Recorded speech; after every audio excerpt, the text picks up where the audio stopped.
Said you got that salmon, mate. Yeah, you're good.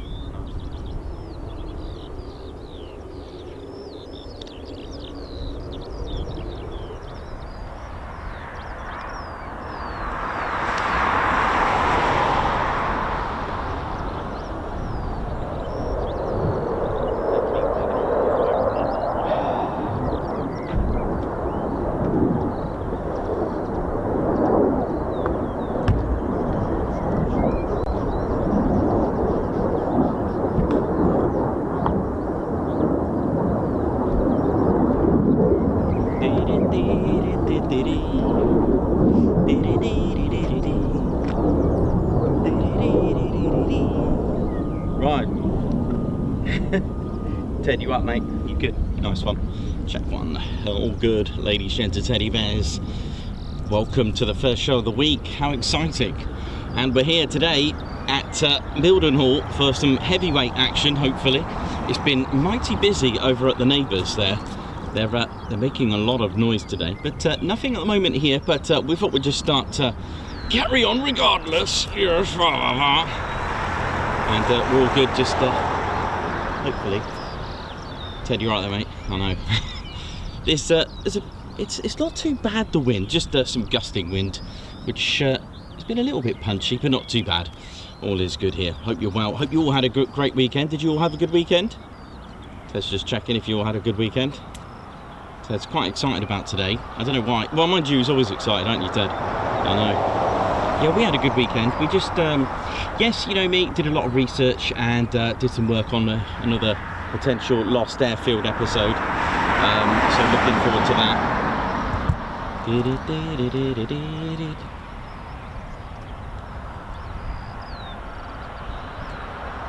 So, been working on former Station 117, also known as RAF Kimbolton, and hope you'll like that one.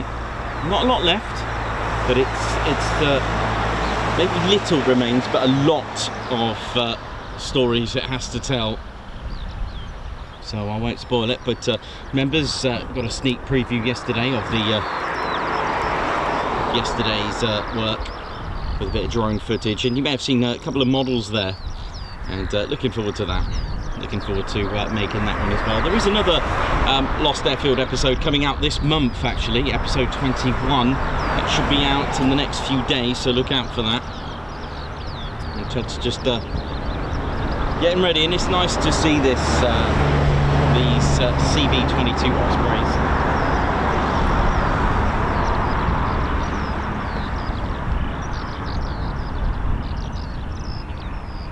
So welcome to the show, ladies and teddy bears. What we're going to get today, and this is the exciting part. I love this. We just have no idea what we're going to get today, and I'm sure those of you who do various forms of fishing would also probably tell you the same thing. Are there any of those out there that do fishing? Would probably relate and understand the benefits of not only being out here in a peaceful environment, but also what you're going to catch. And today, well, we're hoping to catch some big fish today. So looking forward to that. And welcome to RAF Mildenhall, ladies, gents, and teddy bears. Well, let's have a look. Maybe this is quite a rare thing to actually spot over this side. Let's have a look. There's something going on the stabilizer over here. So is it something that we see quite often? Is this a rare occurrence?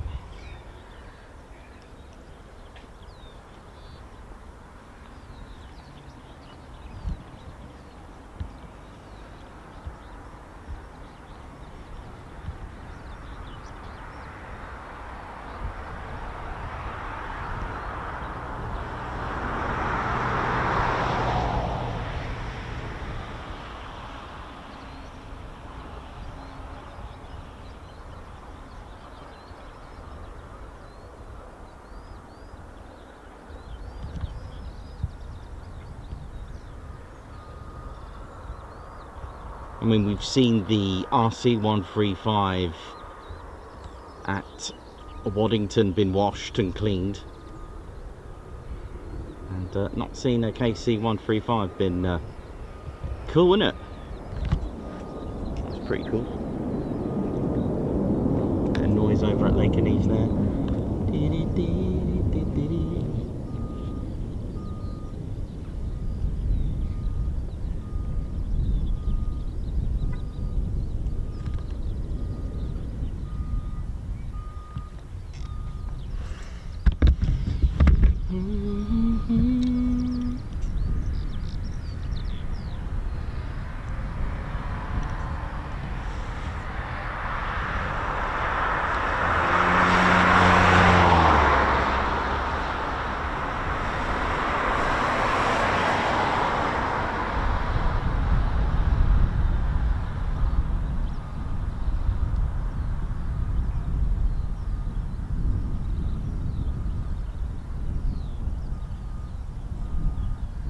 So welcome to RAF Mildenhall, ladies and teddy bears. A station that has very, very rich history, especially with Bomber Command establishing number 3 group, Bomber Command here. In fact, number 5 came here first, switched with number 3, which was interesting. They moved, of course, number 5 group moved to Lincolnshire, and number 3 group was in this vicinity. A lot of history here. 1936 with Bomber Command, but of course the station was built in 1934, for those that know. 16th of October of 1934. That's 7 years before Lakenheath, and just 2 to 3 years with Feltwell. All very close together. In fact, there's a lot of stations quite close together.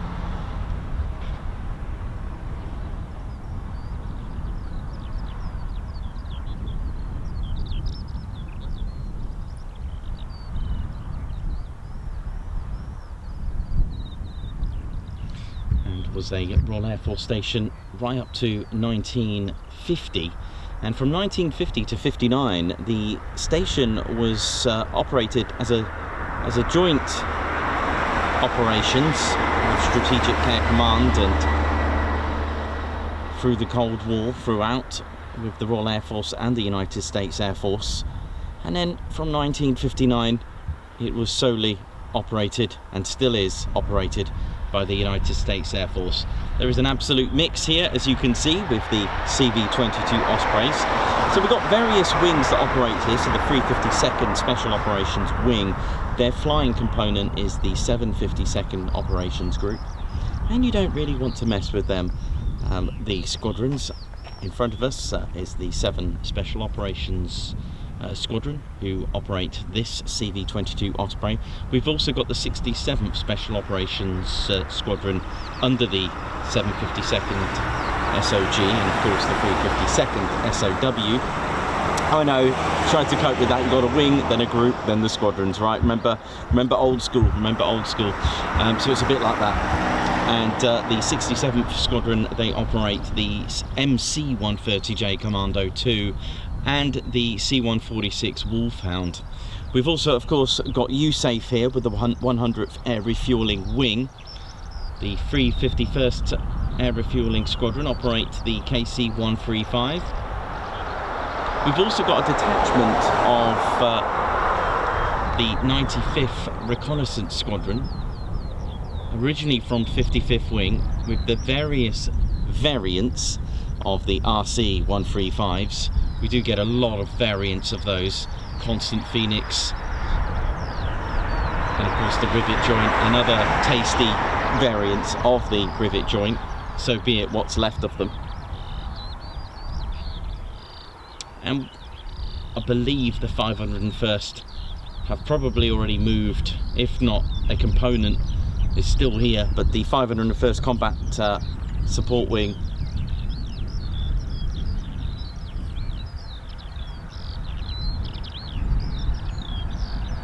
I know they're at Fairford, but originally they were at Alconbury, then moved here. Just can never work out where they are, but they are part of Usaf. They are part of the 3rd Air Force. I can never work out, in fact, if all of the component of the 501st Combat Support Wing have actually moved, but I believe I'm going to just go with it that they have moved to Fairford completely, as I've seen a big fresh new sign there, so I'm going to go with that. So from now on I will just probably go with that they're not here anymore. They used to be, but not anymore, but they're at Fairford at the moment as far as I know.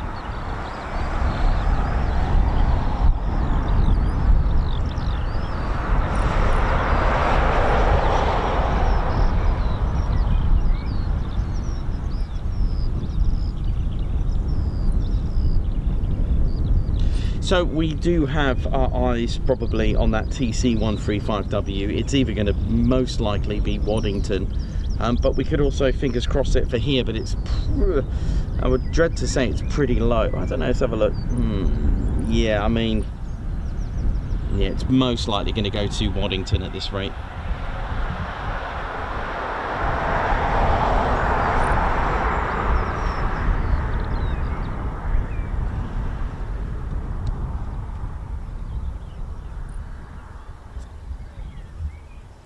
Nice and peaceful day.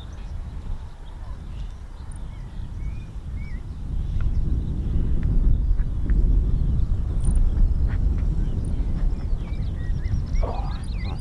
I've got lots of tea today.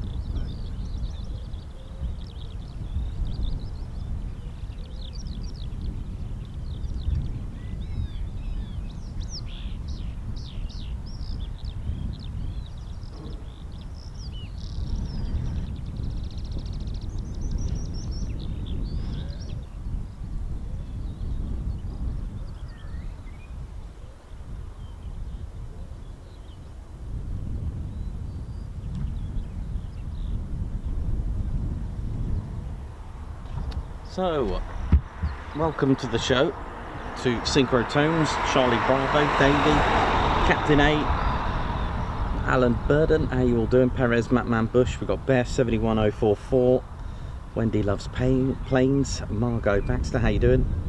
Oi oi to you, Carlos, we've got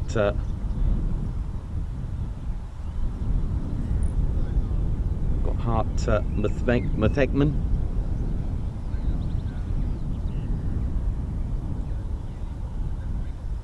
Or is it Hartmut Thekman? Because there's no gap. Sorry, I'm going to go. Is it Hartmut Thekman? Babza, how you doing? Welcome to the show. Wibbs 74, what's going on? Argan, oi oi to you. Lovely to see the regulars as well. Not Captain Weber, how you doing? Lorenzo Lippi. Hope you all had a great weekend out there. Hope we're all good and well. Yeah, do you know, normally I'll just delay the stream, but I thought today, do you know what? We may be finishing a little bit earlier than planned due to the there is some emotion coming later on in the afternoon, but it could avoid us, so I thought, well, if we're going to have a shorter one, then might as well just roll with it. Got a few visiting aircraft that's parked up. Got a couple of visiting... Oh, what's this? Is that the U-28? Also got the KC-135 over there. Not sure where that one's from. And we've also got another one over there. Usually if they're parked over here, the KC-135s, any KC-46s, is it? And any exotic aircraft, usually they're from somewhere else. Whereas behind me and to my sort of 2 and 3 o'clock on the sort of south side of the base, it's where all the home-based aircraft are stationed.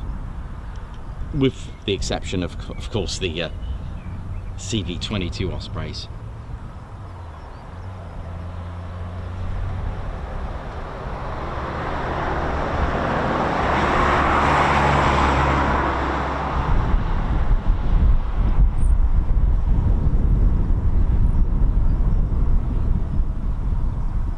Leggy Pete, morning to you from Somerset. How's Somerset doing?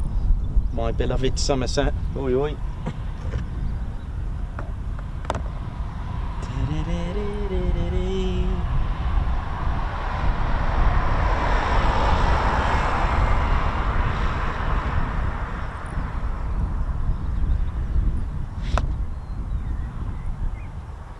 Yeah, we've had long days here before where 7 hours later we had one movement and that was it. It can be busy, it can be slow. It's just depends what happens. But I thought, you know what, let's just do it. Bring my pocket chair up here and relax with you.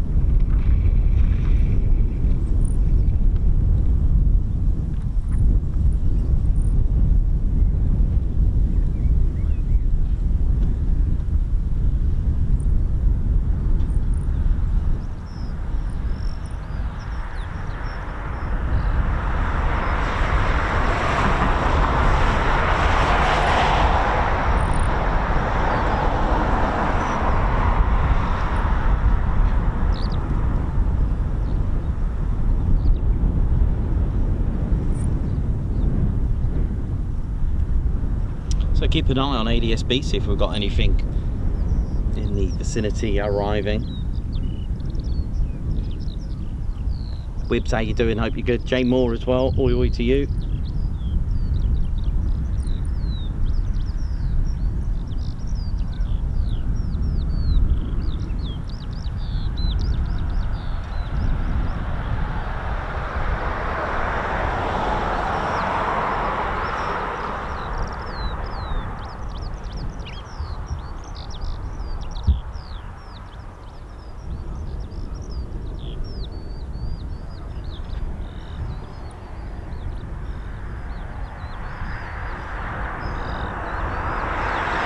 C-17 reach 661 as well. That's something to look out for, just in case.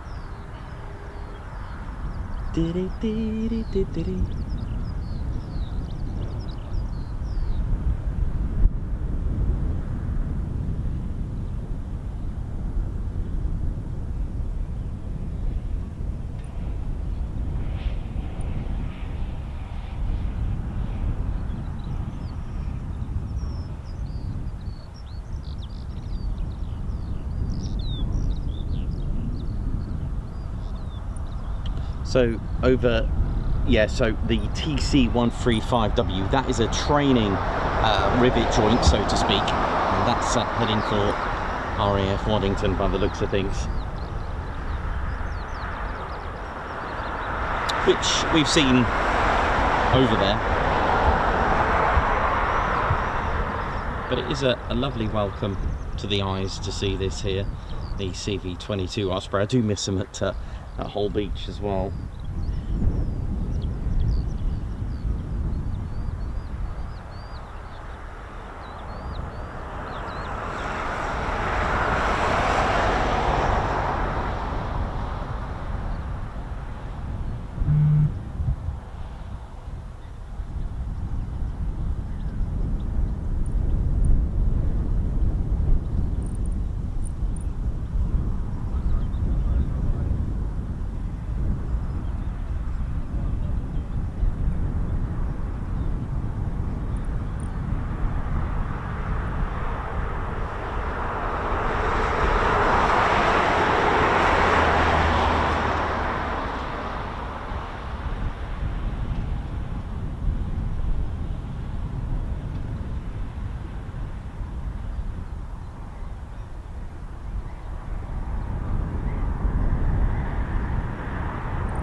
So if you just joined us, don't forget to give us a thumbs up. Let's get this stream out there.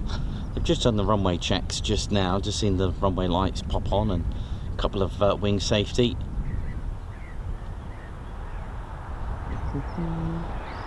Yeah, give us a thumbs up. Let's get the stream out there, it does help.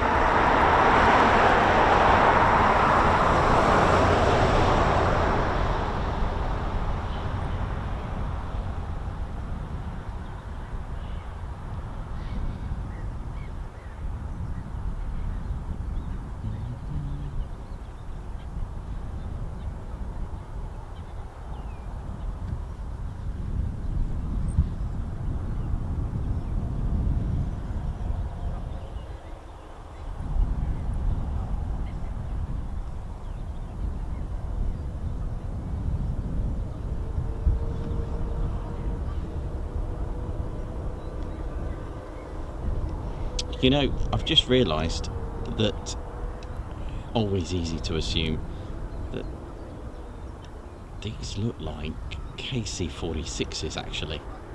Oh, apart from that one. That's a 135. What's this one?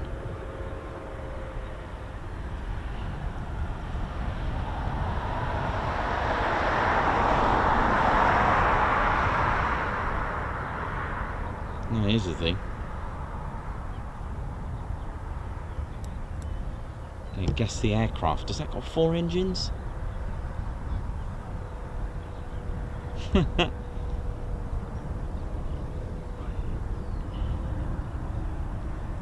Or does that have 2 in that heat haze? It looks like it has 2. If it is, that looks potentially a KC-46. I think that is a KC-46. I don't get to see them that often for me to be totally clued on them, so I do apologise. I should know, but I'm just trying to establish, for me, the easiest way. Does it have 2 engines or 4? Amongst that heat haze, I can only see 2.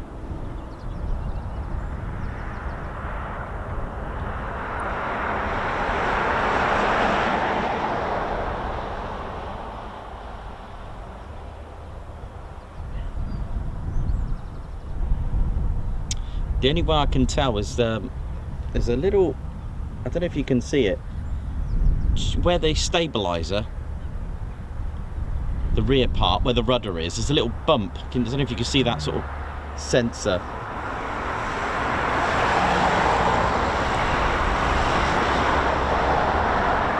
Yeah, I'm going to say that's the KC-46. The only way I can recognise it is that tiny little bump on the, and the nose is a little bit different, but there's a tiny little bump just to the left of the rudder, if you can see that.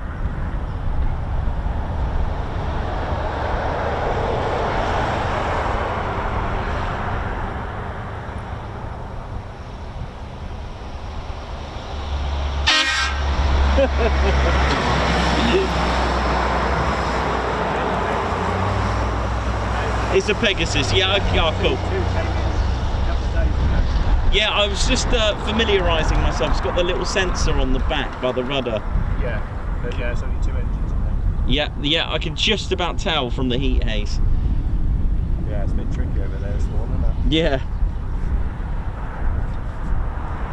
I wonder if that's an air data probe. That's a what? I wonder if that's some sort of sensor or data probe, or not sure what that is on the back of it. Or is it an RVS, like a remote vision system? I'm going to go with that. I reckon it's I wonder if that's a remote vision system. Do you know the bit I mean? Now, I could always cheat and do this. Can you see that now? I wonder if that's the almost like a remote visual system for air-to-air refuel. I wonder. It could be, but I could be wrong. There you go, cheating there, aren't I? Yeah, that's confirmed as well by our good friend down there. Thank you very much.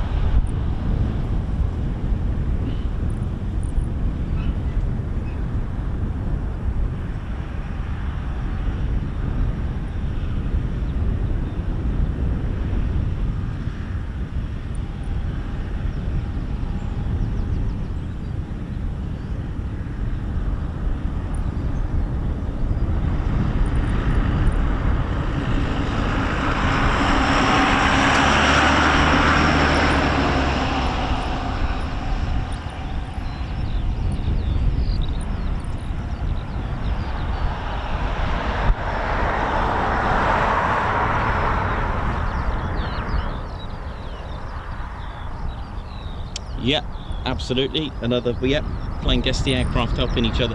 Yeah, the antenna is missing on the top as well, isn't it? Yeah, that's another one. Good shout. It's got a few extra bumps. Can you see the door? The door hatch where you got US Air Force, literally above the E, there's a little extra sort of, I don't know, some sort of sensor. No idea what that is. That's also different. But these have got, I'll tell you what though, in fairness, these do have monster engines.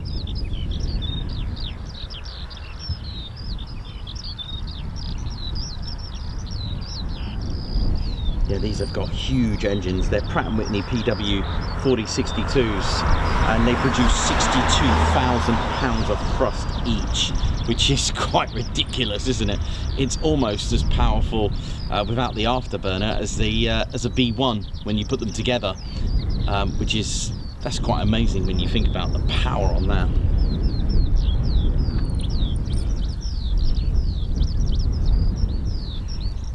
Whereas the KC-135 has 4 CFM Internationals, F108s, and they're 21,600 pounds each. So this is, even with its 2 engines, it's got far more power.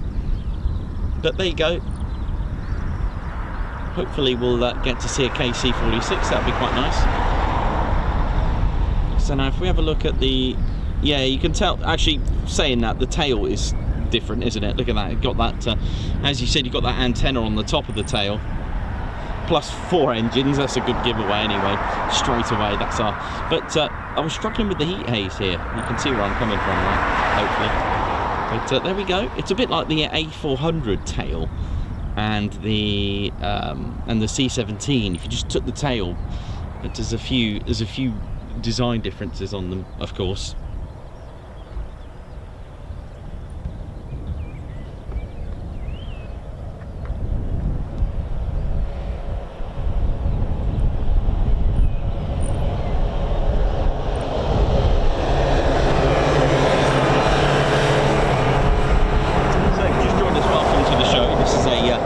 KC-46 Pegasus. Oh, here we go, blue. That's the call sign for it. Request engine start, here we go.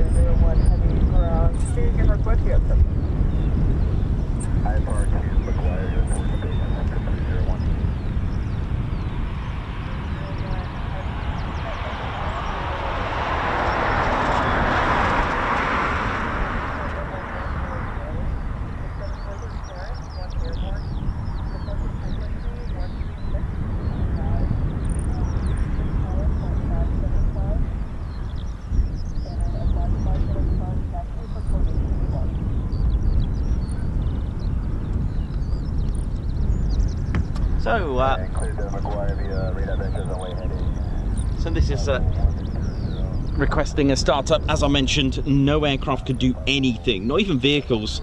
Everything around the aerodrome, ATC, air traffic controllers, literally own every single movement, and it's the responsibility for them to do so, and that is all in the name of absolute safety. Nothing can even start up.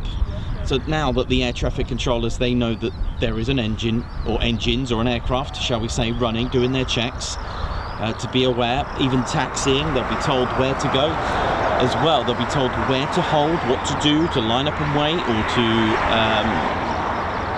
hold short. There could be delays. They're given all the details from an air traffic controller, how high to climb. They requested, air traffic controller has cleared them to climb to a flight level of 100. Again, if you hear flight level, just add 2 zeros to it, and that will give you your feet. So flight level 100, add 2 zeros, that's 10,000, so that's 10,000 feet. And then also be awaiting further clearance to climb further after their initial departure. You'll also hear the number 3 pronounced as tree. All right, that again, and also number 9 as niner. Also 5 as fife. Okay, that's to avoid confusion with 9 as in German for no, things like that. And 3, is it free? Is it free to go? Are you 3? So tree. Again, lots of little extra details there for you.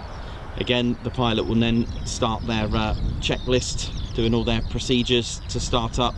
Whatever it is the pilots do, there's a lot of checks to go through.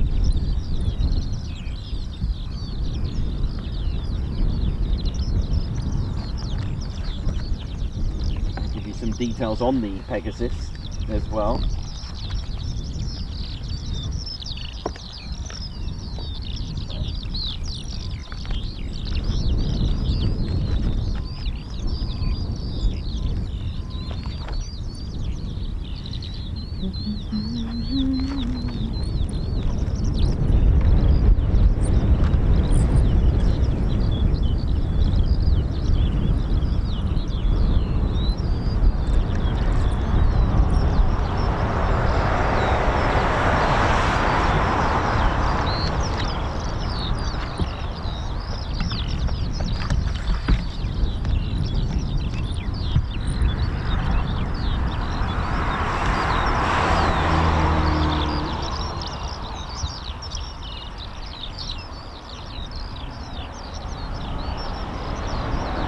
How we're doing, ladies, gents, teddy bears.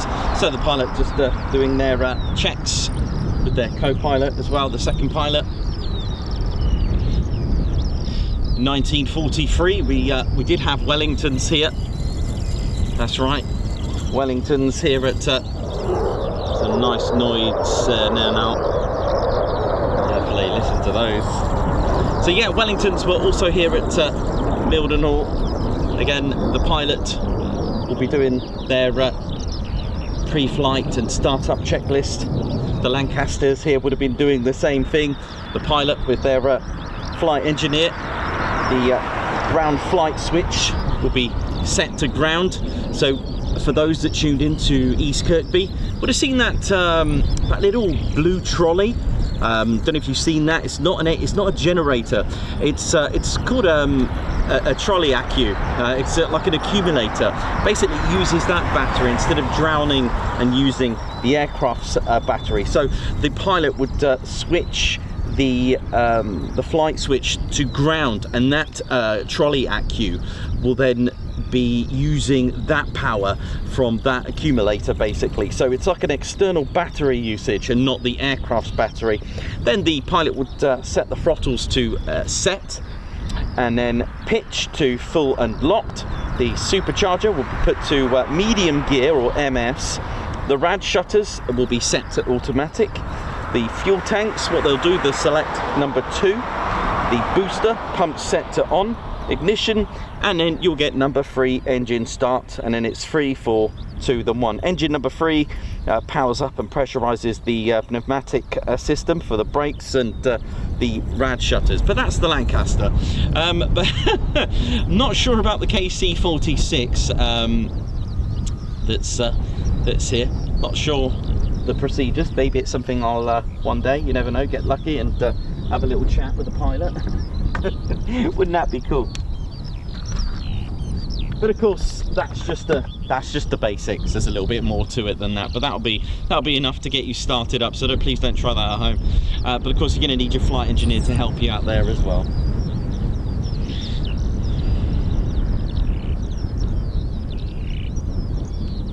So the KC-46 has requested engine startup. The KC-46 was introduced in 2019, but its first flight was 4 years previous, on the 25th of September 2015.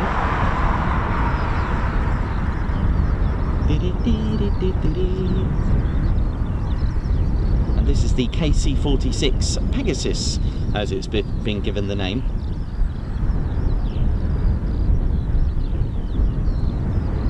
You can see it's got boom.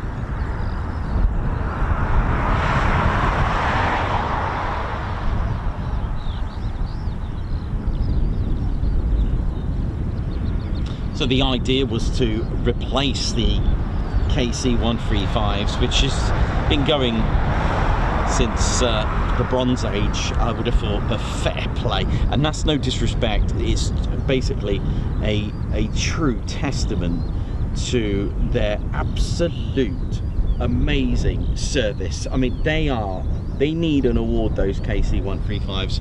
They are the workhorse.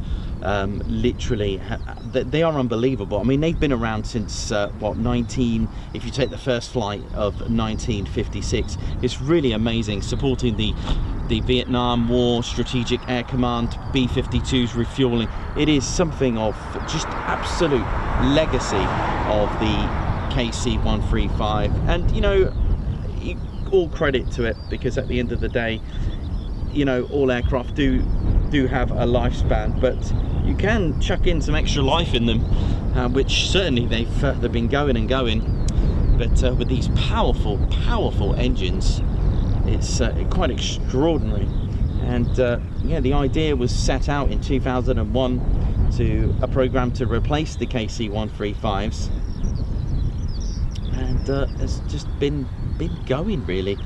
It's really amazing, and of course it's developed from the Boeing 767 jet airliner, for those that would like to know what it's kind of based on.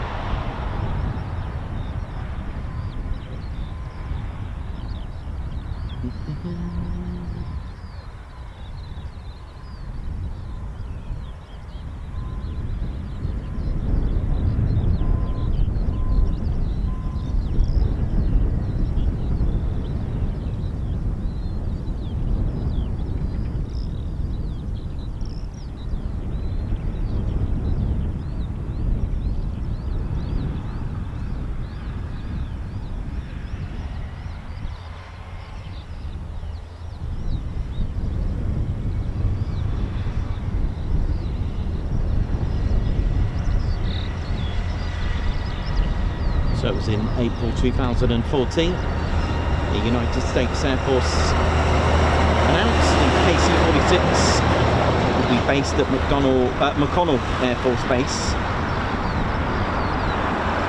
in Wichita, Kansas, which I probably pronounced wrong, but that's how it is. Also, McConnell Air Force Base was chosen because apparently it's got low construction costs. Apparently so. But also Seymour Johnson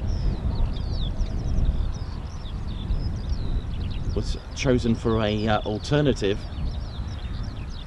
I don't know if they're at Tinker Air Force Base and Westover Air Reserve Base, Massachusetts, and Grissom Air Reserve Base, Indiana.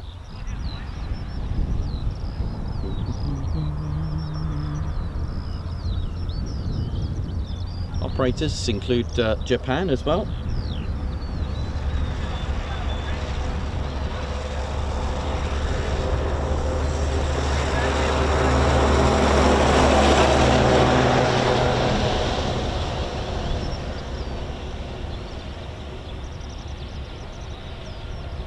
So other operators: Israel, Japan, and of course the United States.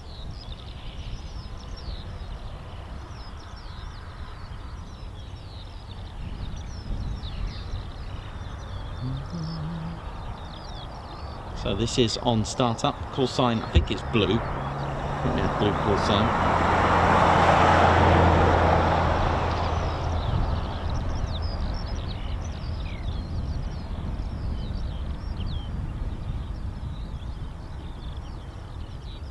So crew of two pilots and a boom operator. Do have 15 seats permanent for additional crew members, including an aero medical evacuation crew member as well. Holds a capacity of 65,000 pounds of payload. That's 29,500 kilos. It is configurable, so you can have seating for up to 54 passengers and up to 114 in contingencies, up to 18 of the 463 litre pallets, or 58 patients, 24 litres, or 34 ambulatory. Wingspan of 157 feet 8 inches. That's 48 meters.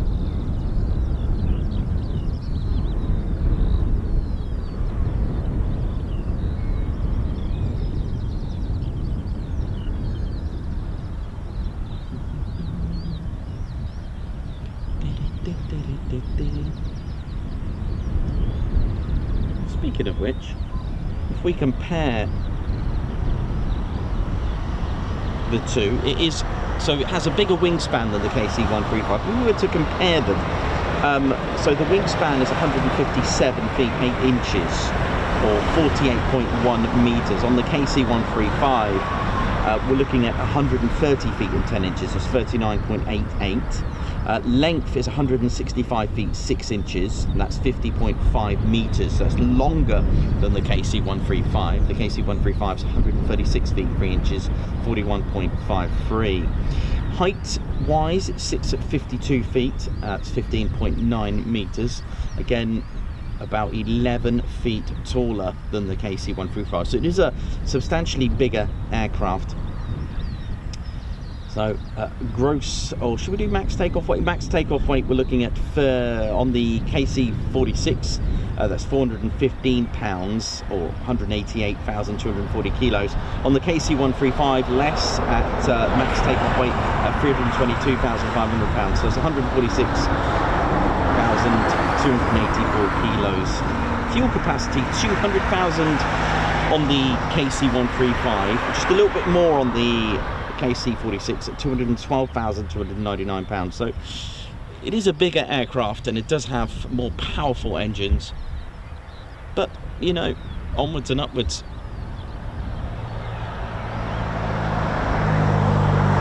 Oh, here we go, flashy time, here we go.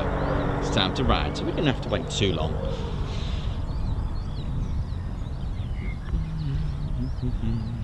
Will we say about an hour, 1 hour, one movement is our average, just an average.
The weather's set to be a lot cooler this week and a little bit damp, so we're going to play a little game of cat and mouse and dodge in the rain this week as best as I can.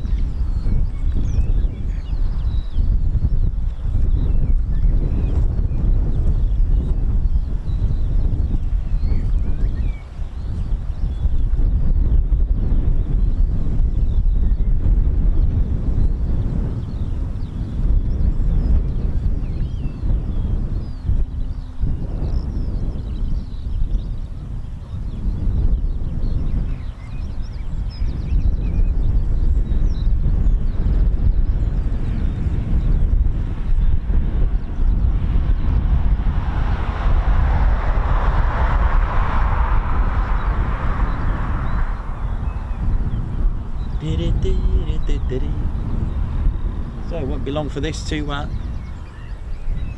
taxi out by the look of it.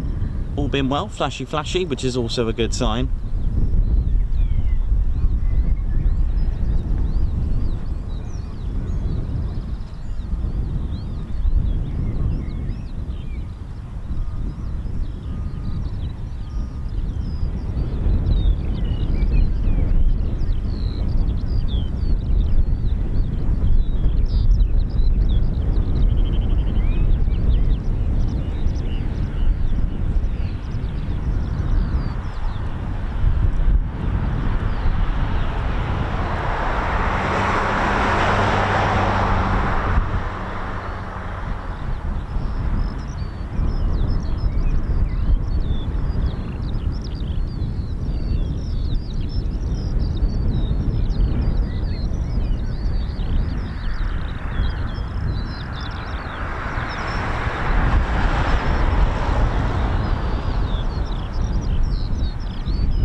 I don't know if the Birdman's tuned in. Just some birds on the blast area. who look like they're taking residence at the moment.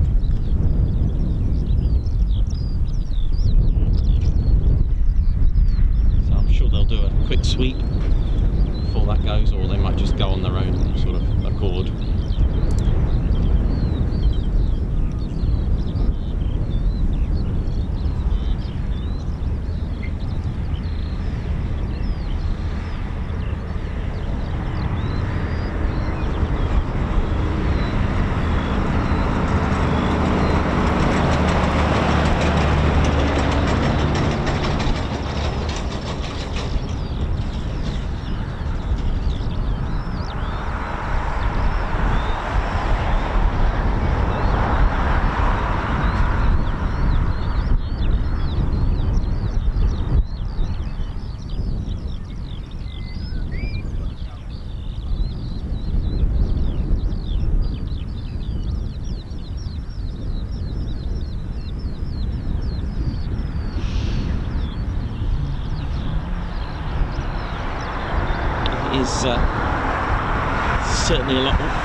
It's certainly a lot cooler today, much cooler. In fact, it might even be Nikos put the jacket on weather. In fact, I might just do that.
Also got Reach 2162 to look at as well, a C5, you never know. Might get lucky again with that.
So welcome to the Ted Coningsby channel. If you just joined us, we've got a KC-46 Pegasus, flashy. Just when ready to do so, we'll request taxi for runway 28.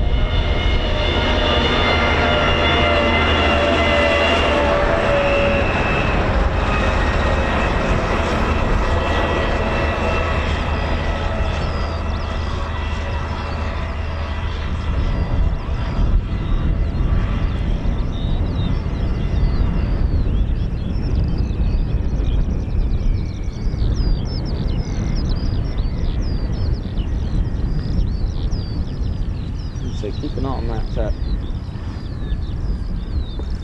Keep an eye on that C5. You never know. Same sort of route as last week's C5, but we shall see.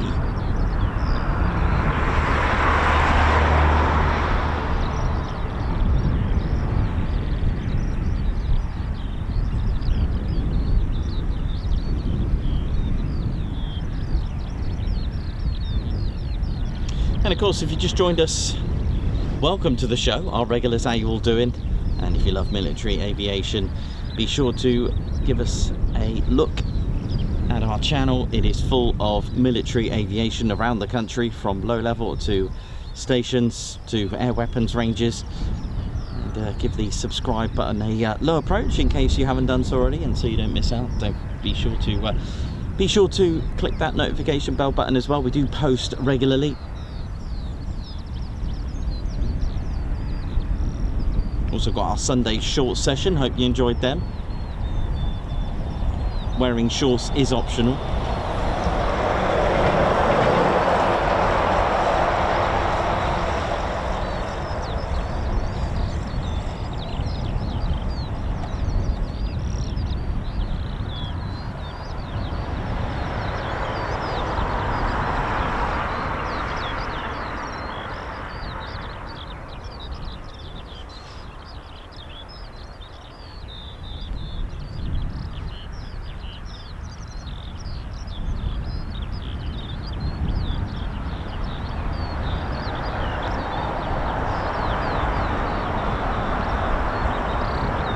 That would be pretty cool if we get the C5.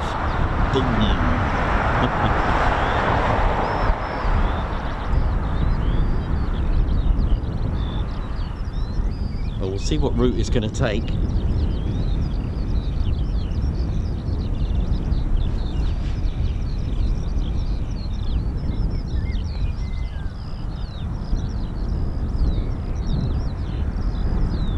So welcome to the show, Davey. Dave Holloway, how you doing? Remco de Vrij, Hank Fuel, Lorraine at the Medic Ramblings. Hope we're all well, all had a good weekend. Margot, Noxie.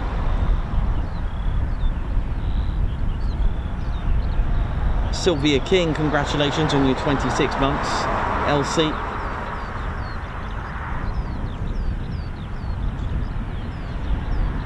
And Deister. Charlie Bravo, Davey, Brian.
Fairy swordfish, very good, very nice. I've got a wonderful picture of the Taranto.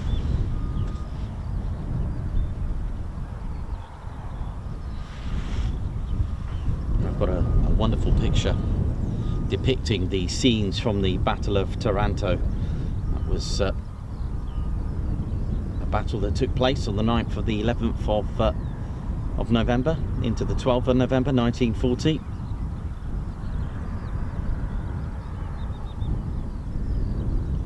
Battle between the British naval forces by Admiral Andrew Cunningham and the Italian naval forces. They launched an all-out first all-aircraft ship-to-ship naval attack, and it was the first. The Royal Navy launched the first ever all-aircraft ship-to-ship naval attack in history, and sending out 21 Fairy Swordfish biplane. They were torpedo bombers, which that wonderful Fairy Swordfish, which we will be seeing at air shows, which I'm very fond of.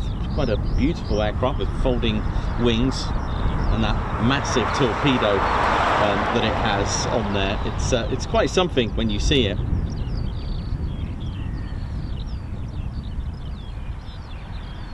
Yeah, it's pretty cool. I for one do love seeing that. Just a wonderful sounding aircraft. It's powered by a, interestingly, it is powered by a Bristol Pegasus, one of the original Mark III M3. They're 9-cylinder versions of the Bristol Pegasus. They were only 690. Here comes the Birdman to take care of the... Oh, they've gone anyway. Oh, they've just taken off, that's why. It's got a max speed of 143, but that torpedo is pretty cool. It's like a 1,670 pounder torpedo. It can also take 1,500 pounds mine under the fuselage as well, or a total of 1,500 pound of bombs. But the depiction of the Battle of Taranto, for those who remember, was at Bournemouth. We got to see the Taranto formation. That was lovely, that was.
Well, it's... I'm going to leave that C5 for a minute. I don't want to tempt fate or anything, but it's...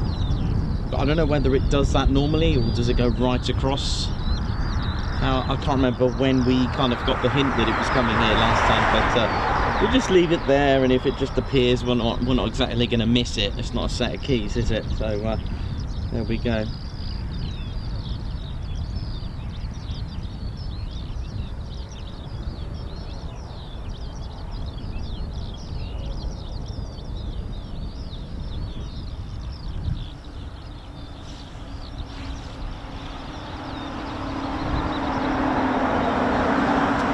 So for those concerned, the runway has been cleared of the birds that took residence there for a moment.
Well, welcome to the show. Alex Raven, how you doing? Hope you're all good. So just having a quick chat about QRA and scrambling times, and I covered that before in I think it was the New Year's Eve special that I did regarding chain home and how sound mirrors were, well, they were good, but aircraft got better and quicker and faster, that scrambling a biplane could take 20 to 22 minutes.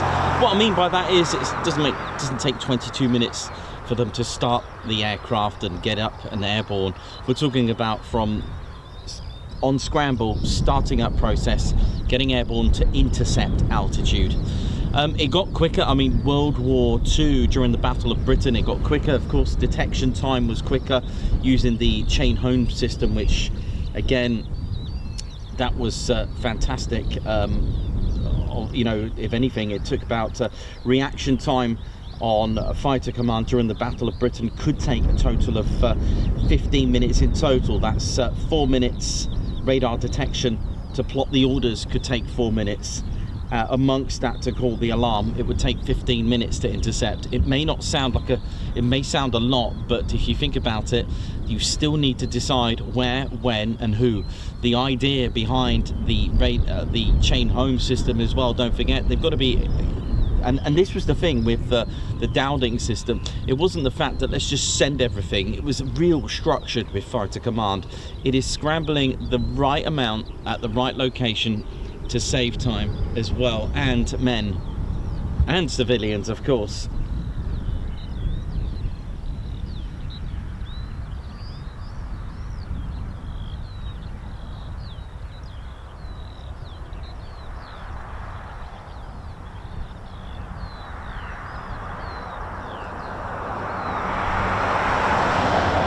But if you like to watch that that special episode that I covered, that's on that was on New Year's Eve, obviously last year, New Year's Eve.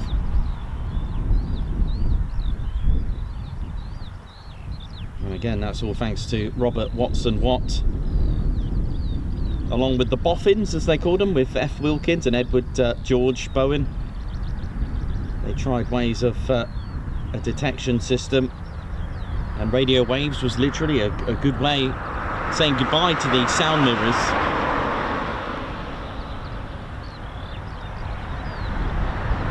And of course, the radar receiver room, a big shout out, of course, if it wasn't for the women as part of the Women's Royal Air Force as well, the Women's Auxiliary Air Force, and the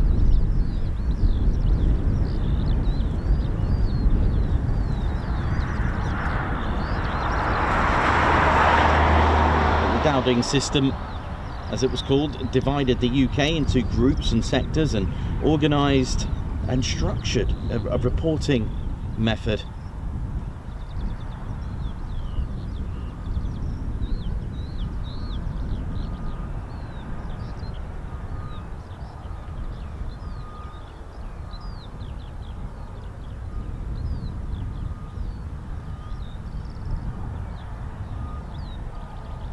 And to give you an idea, you know, everything was crucial, because German aircraft would take approximately, let's say, around 20 minutes after being detected, crossing the channel to reach British targets in the southeast.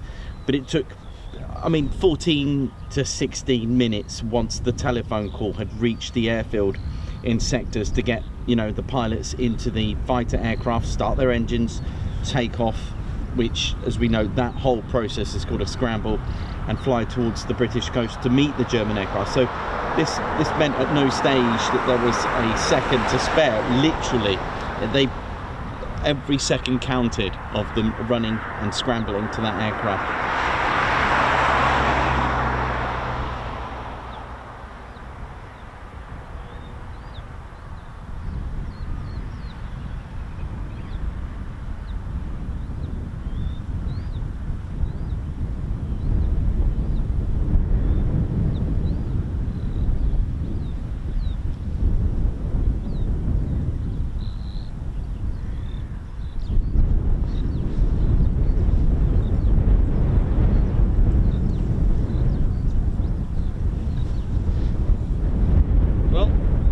If this is all we get, the whole show was dedicated to the KC-46 Pegasus, and it's something we've done before. We've just had one in 7 hours, but that's the way it is. Turn up, hope for the best. I mean, we don't often see them here. KC-40, they're not uncommon. Let's get that right. You know, we do see them here, but for me to be here at the right place, right time, not too common for me to catch it. A bit like a C5, they do come and go here now and again, but it's just being here on the day. That's what we've got to get.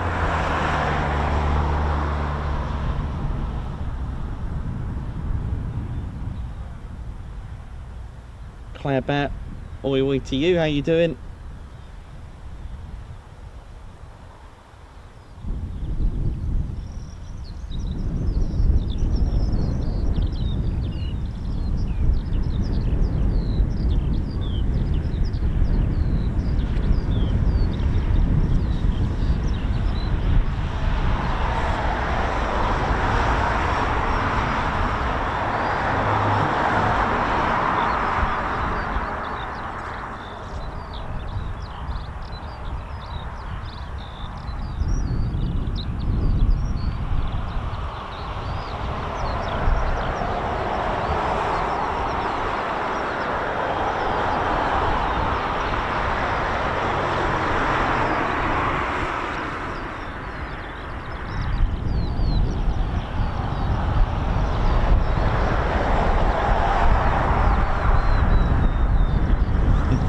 Yeah, absolutely. I mean, today I gave you a Lancaster startup procedure. Okay, so be it. It was a basic way of doing it, but that pretty much covers the pilot side of things.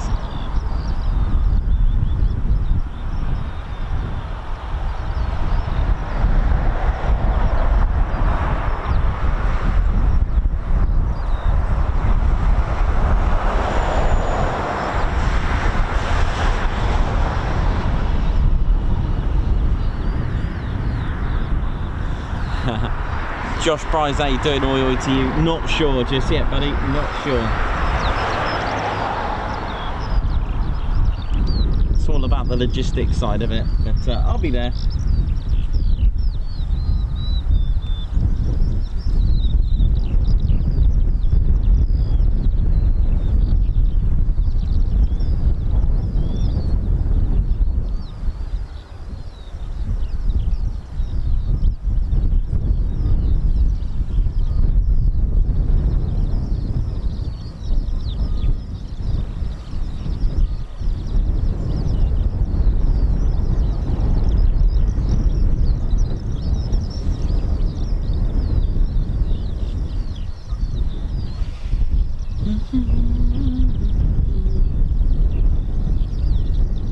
Amazing how we go on to the subject of QRA and scramble when we're just looking at a KC-46A in some ways. Got here doesn't really have any connection, but amazing how we even got onto that subject. I mean, someone just mentioned the fairy swordfish, and it is a delight to see.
Speaking of Brize Norton, just like Brize Norton, this in the early stages of its construction, RAF Mildenhall, built in 1934.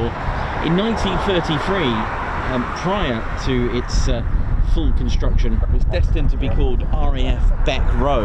And I mentioned RAF Brize Norton then because it was due to be called RAF Carterton. I know, because the village of Carterton is nearby. And I've probably said that wrong because probably Carterton is a town now, but yeah, anyway. But yeah, Carterton is a town. I'm just saying that it was probably a village back then.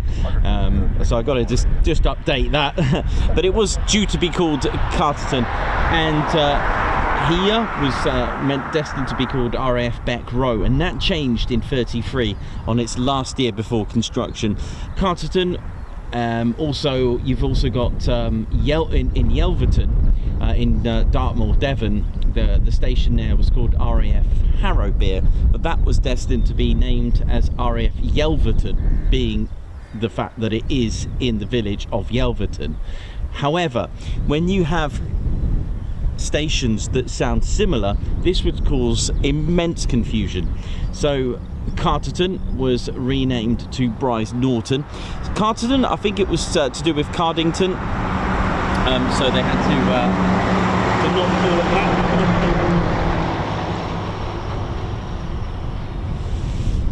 So the Cardington airfield, so RAF Cardington, RAF Carterton, bit of confusion there, so it was called Brize Norton. RAF Harrowbeer. So you've obviously got Yelverton, that it was originally going to be called, but you've also got Yeovilton, Yelverton, which one is it? So Harrowbeer it was, but I'm not sure why they changed it for here to Mildenhall. I'm not disputing that, don't have an issue with it. Call it what you will. But Beck Row, is there anything that sounds similar to Beck Row? Why the change?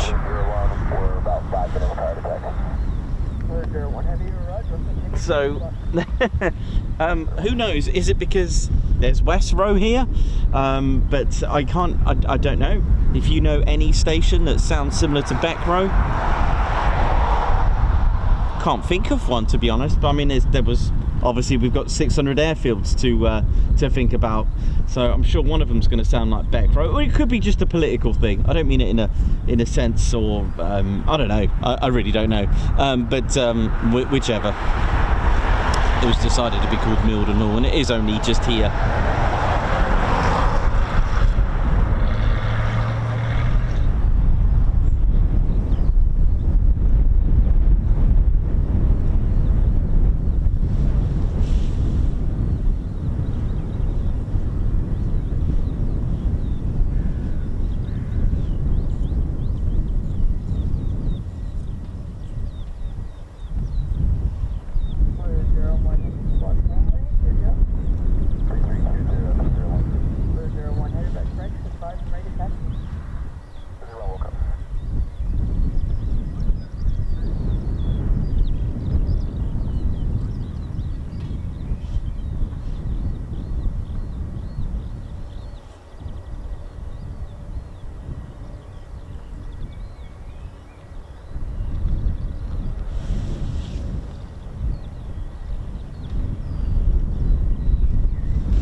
The only thing I can think of is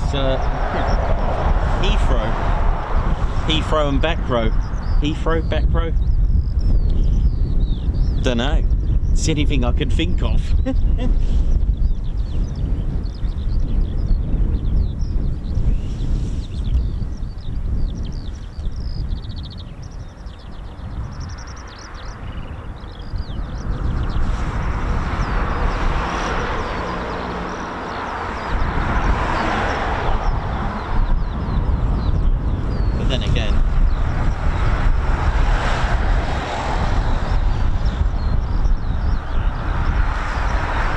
But then again, it wasn't called that though, was it? With Heathrow, and Mildenhall predates it. Don't forget, the plans for Mildenhall were actually in the 20s.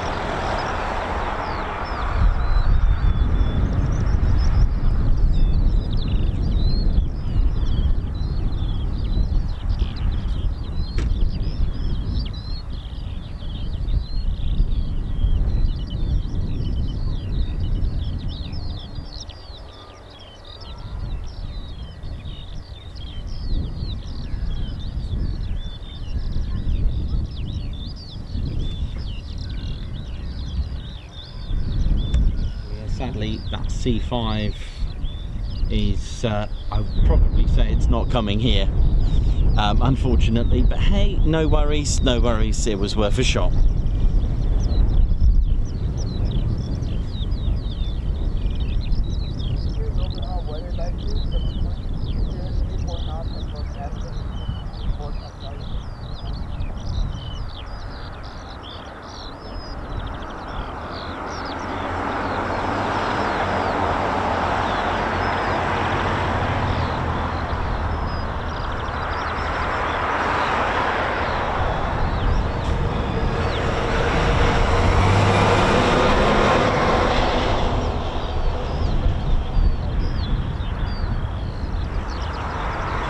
Welcome to the show, the KC-46. Hopefully it'll be taxiing any moment now.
Right.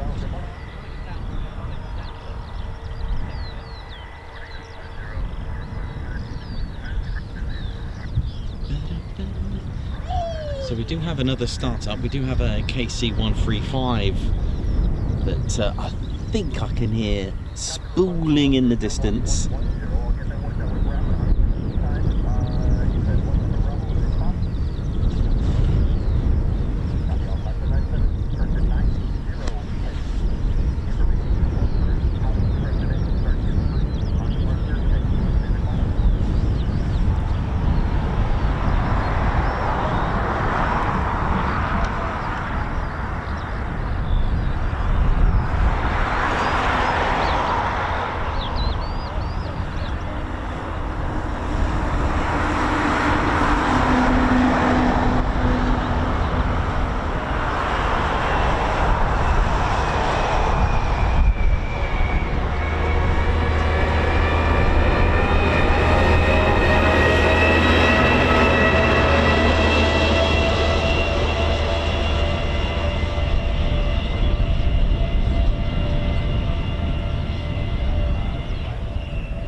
So we're just waiting patiently for this KC-135, sorry, KC-46 to taxi out. There just seems to be a delay. We do have, think it's a KC-135 on startup, by the sounds of it, so that could be going out as well.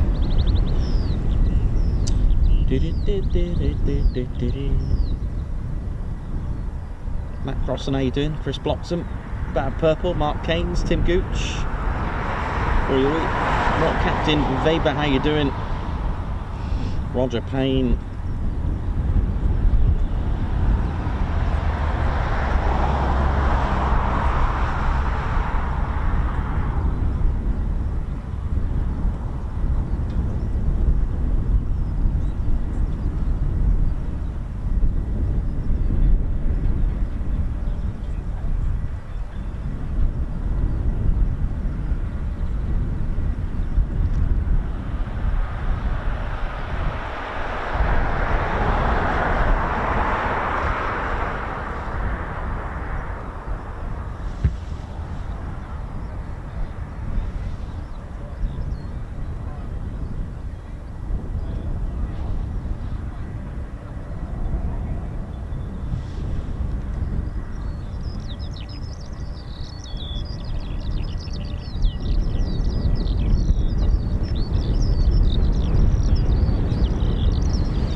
Right, come on Mildenhall, let's go. We haven't had a movement yet.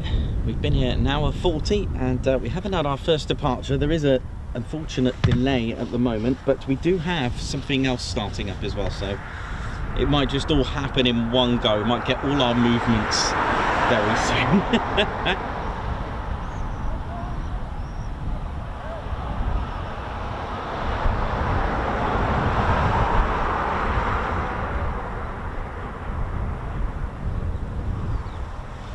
Well, while we wait, let's go back in time. A little quick history for you. And I did this the other day at RAF Lakenheath. which I thought was pretty cool, where we did a then and now with aircraft, that is. Okay, so we've got the KC-46, we've got the CV-22 Osprey, in 1992 February, the 100th Air Refeuling wing arrived here with the KC-135s. We've got an MC-130J. We've got the latest aircraft here that's arrived was the C-146 Wolfhound. I would say put my money on that one, that's been in the inventory. But just to go back in 1934, I just want you to appreciate what was here first, and it was indeed, look at this, the Handley Page Hayford. Look at it, look at this bomber. I mean, it was huge. Look at this, I don't know if you can see that, but look at, there's the man there, look at him, hello. That is just an absolute, you could say it's an absolute beast of an aircraft. It was introduced here. It was named Hayford to where it was actually built at Upper Hayford, but it was with 99 Squadron at RAF Hayford that that actually had this, which is absolutely amazing. Really is something extraordinary. And this was here first in 1934, operationally that is, because of course the first aircraft here was a several amount of aircraft taking part in the air race. But 1933 entered service with 99 Squadron, who came here in 1934 with this. Delaying our taxi time to and I wanted to check in our flight plan. Oh dear. More delays on that one, but never mind. It's going to be one of those days today. Yeah, so 99 Squadron had this and came here in 1934 with this. How amazing is that? It really is something extraordinary. To give you the wingspan of 75 feet, which is colossal, but the length was also colossal at 58 feet. That's 18 meters. Did have a crew of 4, which would be consisted of a pilot, a co-pilot stroke slash navigator, a bomb aimer slash air gunner, and a wireless operator again slash air gunner. The empty weight was 9,200 pounds. It was powered by the Rolls-Royce Kestrels, rated at 525 horsepower, max speed of 142. Bombs it could take 2,500 pounds, which, well, at the time that was deemed good and a lot better than some. But look at the other 1930s bombers here, from the Whitley to the Bristol Bombay, the Ferry Hendon. Look at this, and the Harrow. But it is quite remarkable. But this was here for about 4 years until 99 Squadron received the first monoplane heavy bomber here, well, medium bomber, sorry, that's a correction, which would be the Vickers Wellington bomber, which arrived here. And interestingly, the markings were LN for 99 Squadron, who of course still operate today, which is the C-17 at Brize Norton. So, but look at this. Look at the look at that. The dustbin turret, as it was called, the famous dustbin turret. Got a 7.7mm machine gun there, and looks like one here as well. One at the front. I mean, they all just took turns, just you know, switching their roles from navigator to a a gunner. It was quite amazing, really. I mean, look at the size of it. Absolutely amazing. So this was the first operational aircraft here for 4 years. It didn't see World War II, shall we say, but it was used during the Second World War as a kind of like a trainer. It was built under specification B19/27, and yeah, look at it. It's just phenomenal, isn't it? Absolutely brilliant. Yeah, they're all 7.7mm Lewis machine guns. Just extraordinary, absolutely amazing. But there we go, the first of its kind here. Unfortunately, I did hear more delays on this, so whether or not we get this or not is another issue. So one of those frustrating days at the moment, that it could all change. But we'll give you tiny little bits of history as we wait. God, we just picked cockpit from my right, from the south.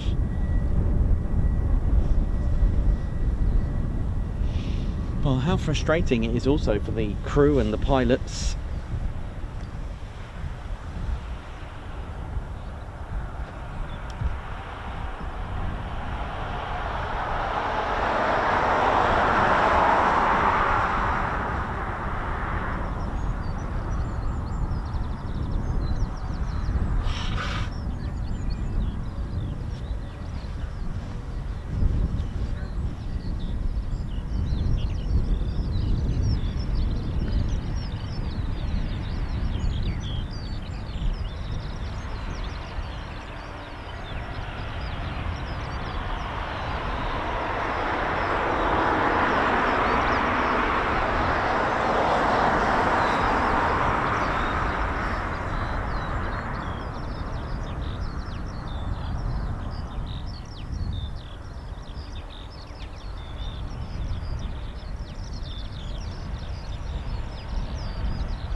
Dear,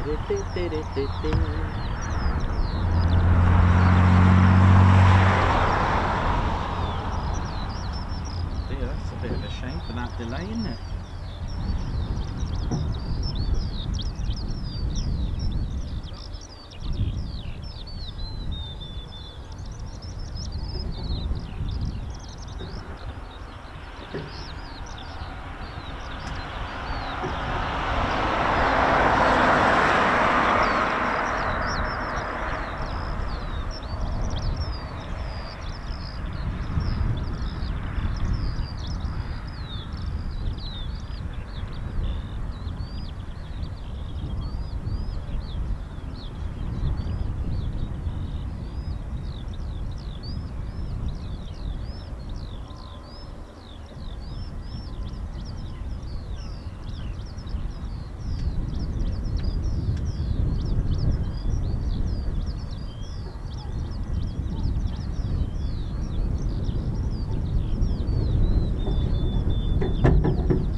Well, welcome to the Ted Coningsby channel. At the moment, we've just had the KC-46 just on hold at the moment, awaiting and delaying the taxiing.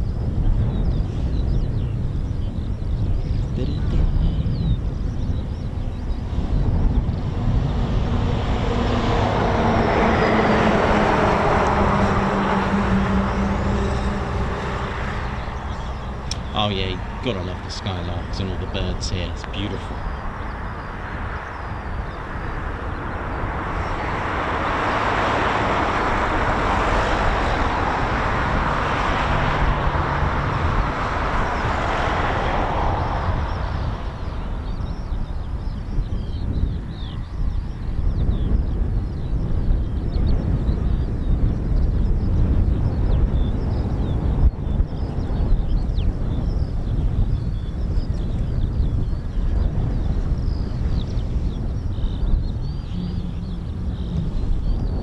We wait for that. Still got our CV-22 Ospreys, which probably won't go anywhere today, but hey, that's just a guess. Always good being wrong, like I've always said, because it means better things, right? But it's good to see them parked up. Always is a joy to see and a joy to watch, and a marvel, really.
Come on, KC-46, you can do it. But of course, it's a lot more complex than that. Of course, if it's awaiting for receivers, for example. Receivers basically means that, oh no, shutting down. Oh dear. Oh. That was Blue 01 Heavy, it's taking effect. Hey, firm, Blue 01 Heavy is shutting down for now. Blue 01 Heavy, Roger, guys, anyone set back up? Shutting down for now, but yeah, it's far more complex than just getting airborne. If your receivers, so basically the aircraft that they're going to meet for air-to-air refuel, have got delays, they may have gone tech, then of course, so you can see the other side of the knock-on effect that it has. So this is now shutting down, unfortunately. So unfortunately, we won't be seeing that just yet.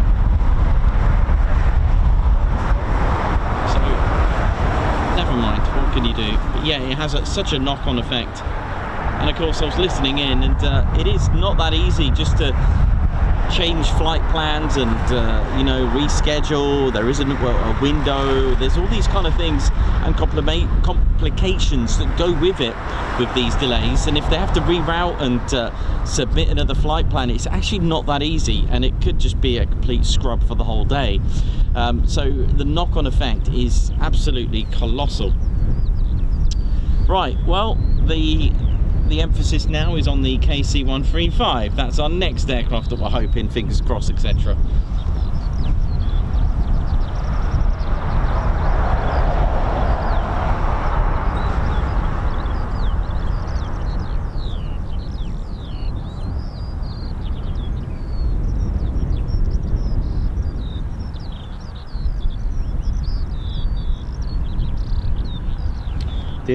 Bobby, how you doing? Charlie Bravo, Margot, Sarah, Davey. Hope we're all good and well. Blocks, LEJ approach. How you doing? Good, hope you're good. There is a Skylark really giving us some tunes.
See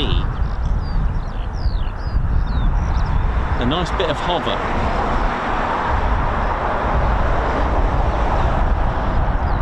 You do get some amazing wildlife around here.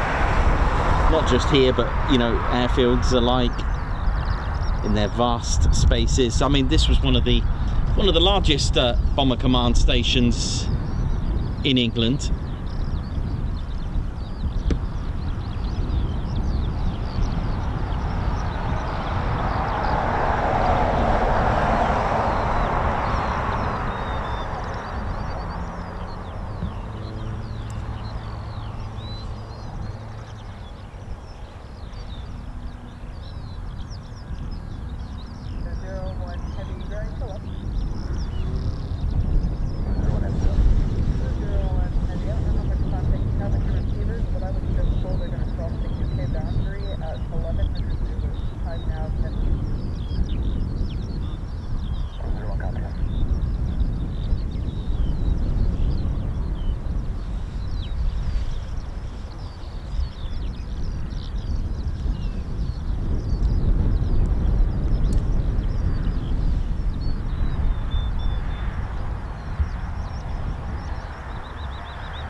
Well, while we wait, I'll get our squadron leader out just to catch up with you all.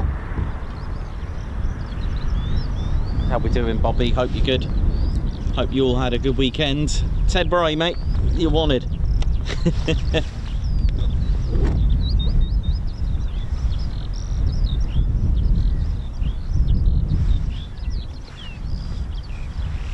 There's Ted.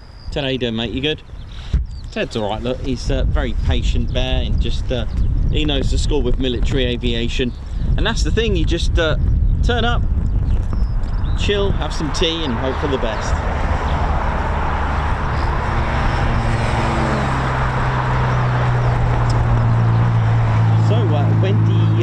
Wendy Game 6774, high five. Welcome to our Posh Officers Club with a gold, with a bronze MX-5 just going past there, Guards March. Thank you very much, Wendy, for joining our Posh Officers. Millie's daddy, how you doing? Congratulations on 3 years membership. That is amazing. A Guards March to you there. Thank you for your 3 years. 3 years supporting great content, and a wave to Reggie. He's about today, I can see him somewhere, he's doing his perimeter checks. Margot, Guards March to you, thanks a lot for the super. Babsart, high five, and a paw pump, thank you so much again for gifting 5 Ted Coningsby memberships. A Guards March to you as well. Wibbs, congratulations on 23 months. Hello everyone, happy start to the air show season.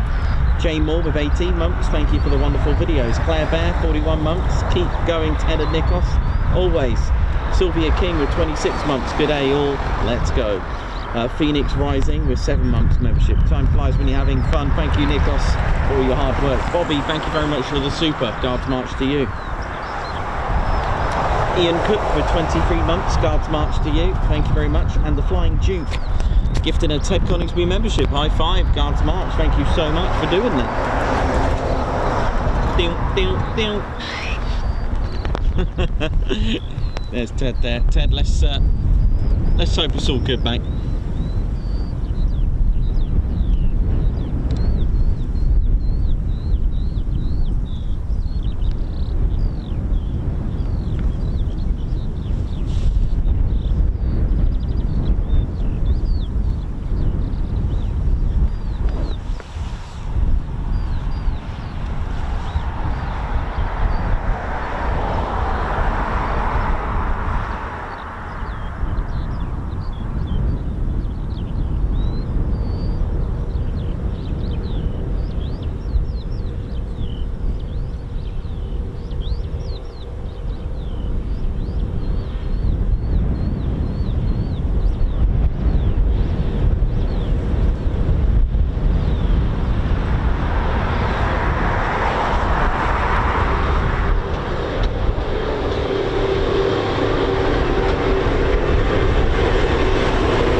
Square D there, the famous Square D, flown operationally by the 100th Air Refueling Wing, a legacy that's still going strong.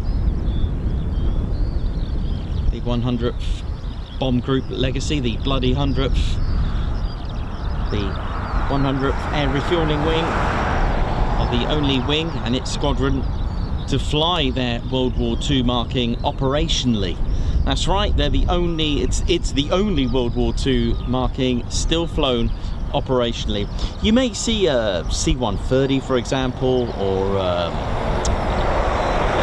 another KC-135 with either a triangle or a square with the letter which denominates the bomb group, for example. This is flown on a more ceremonial and anniversary basis, if that makes sense. It's more of a livery in honour. You know, I've often said this as well. Markings, tail markings from First World War, Second World War, you know, with respect to, I'm just letting Tom Cruise go past, it still stays with the unit. You know, it will always stay there, but Mildenhall's 100th Air Refueling Wing is actually allowed to fly it operationally. That is their marking. It's a bit like squadron markings in the Royal Air Force with XXX, the colours, the shapes, the zigzag of, I don't know, 6 Squadron, you know, the little zigzags, the black and the white triangles of, I don't know, just making this up, 2 AC Squadron at Lossiemouth, just off the top of my head, where he had square D, because that was the markings for the 100th Bomb Group. For those that are regular will know exactly what the square means and what the D is and how the structure was formed, which is very, very interesting. I'm even constantly learning, giving you new things with the bomb groups, the numbering, the structure, why there isn't a 101st, 102nd, 150th, why there isn't a 290th or a 200th bomb group.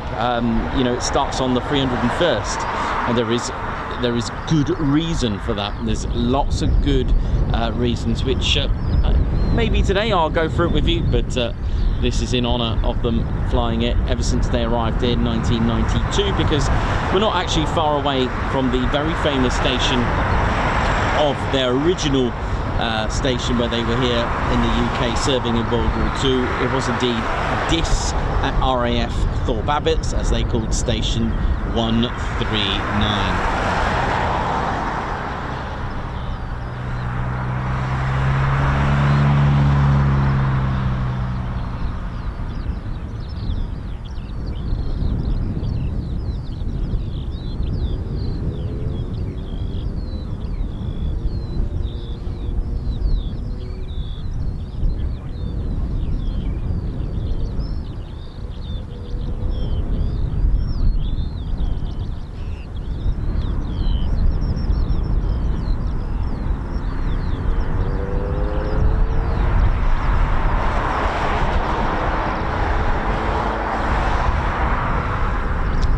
Mildenhall Tower, how are we all doing? Now, the airspace and the management of the skies and departures, it is actually all managed by RAPCON. That's right, at RAF Mildenhall.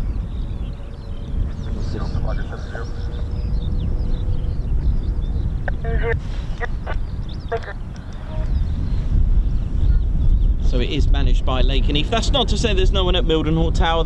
It is manned. They'll control the startups, they'll control the engine runs and all the operational side of things, but the actual handling of the skies will be RAPCON from 0 to 20,000 feet, 60-mile radius as well.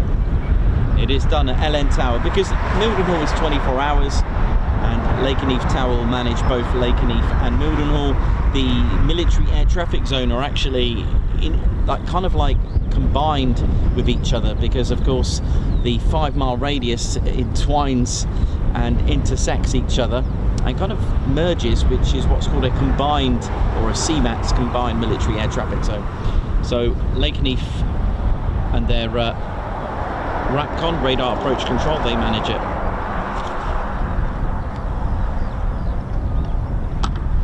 So I have hopefully got some good news, possibly Lager 70. That wind's just picked up a little bit, which, if in that direction, a little bit of crosswind. Look at this. It's a little bit of crosswind. Look, that could be quite interesting for takeoff and landings. It's not that bad. It's not, you know, savage, but still, you're looking at around about what, 18 knots. Fully open will be about 25 knots, so 18, maybe more, maybe, yeah, meh. Yeah, about 18 knots. For gust, that is.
9090, heavy go.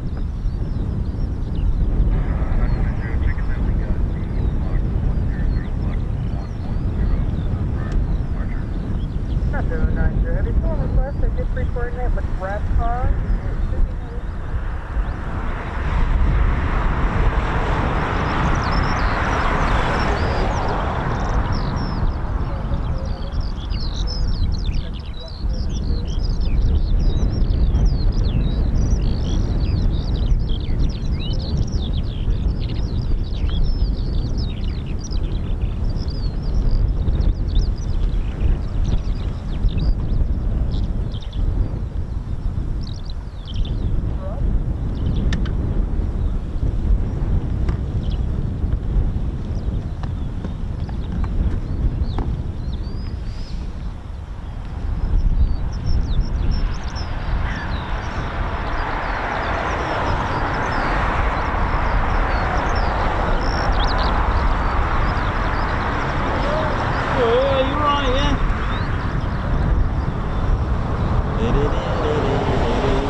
Just missed the rain then today. It looks like it's looks like the wind may have helped deteriorate it.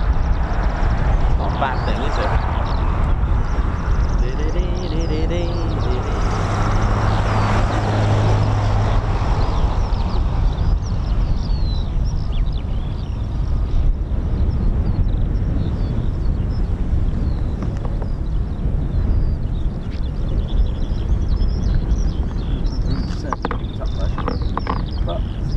I'd rather have the wind then than the rain if I had to choose.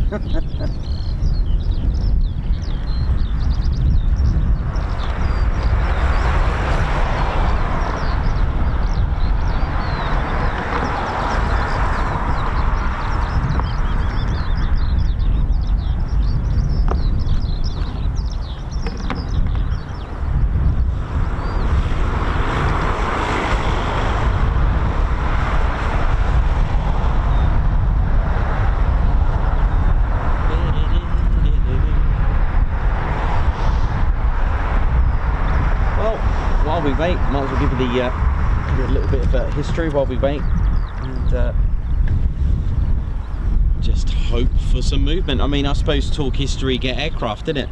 But yes, plans to build Mildenhall was in the 20s, and 1930 construction began with again, as we mentioned earlier, with an earlier name of RAF Beckrow, but that changed in 1933 as it was destined to now be called RAF Mildenhall. And it was officially opened on the 16th of October of 1934. King George V officially dedicated the base on the 19th of October 1934, and the first wing commander, who was Wing Commander F.J. Linnell, OBE, assumed command.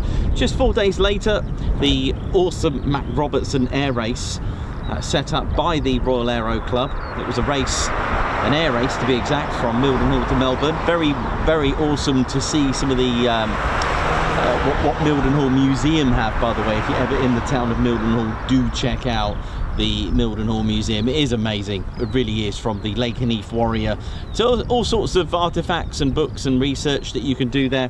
It really is amazing. And it was CWA Scott and Tom Campbell Black who won in de Havilland's amazing wooden aeroplane, the DH-88 Comet, named Grosvenor House. It was 71 hours to make it from Mildenhall to Melbourne, Australia. They won £10,000. How cool is that? That sounds good. Sounds like another startup. Come on, here we go. And a month later, on the 15th of November 1934, as shown earlier, 99 Squadron were the first to become the operational unit here, with the Handley Page Hayford bomber. Again, a massive biplane, a huge cloth bomber as it was called. Wingspan of 75 feet, length 58, powered by 2 Rolls-Royce Kestrel with a 525 horsepower, reaching speeds of 142 miles per hour, with the very famous dustbin turret on the belly of the aircraft, and it could also take 2,500 pounds of payload. In 1935, forming from the B flight of 99 Squadron was a second squadron, 38 Squadron. 1936, that's when Bomber Command formed, and it was number 3 Group who took command of Mildenhall. And by the end of 1936, they converted to the Hendon Night Bombers. And also on that same year, RAF Feltwell opened, and that became operational with its first residence in 1937.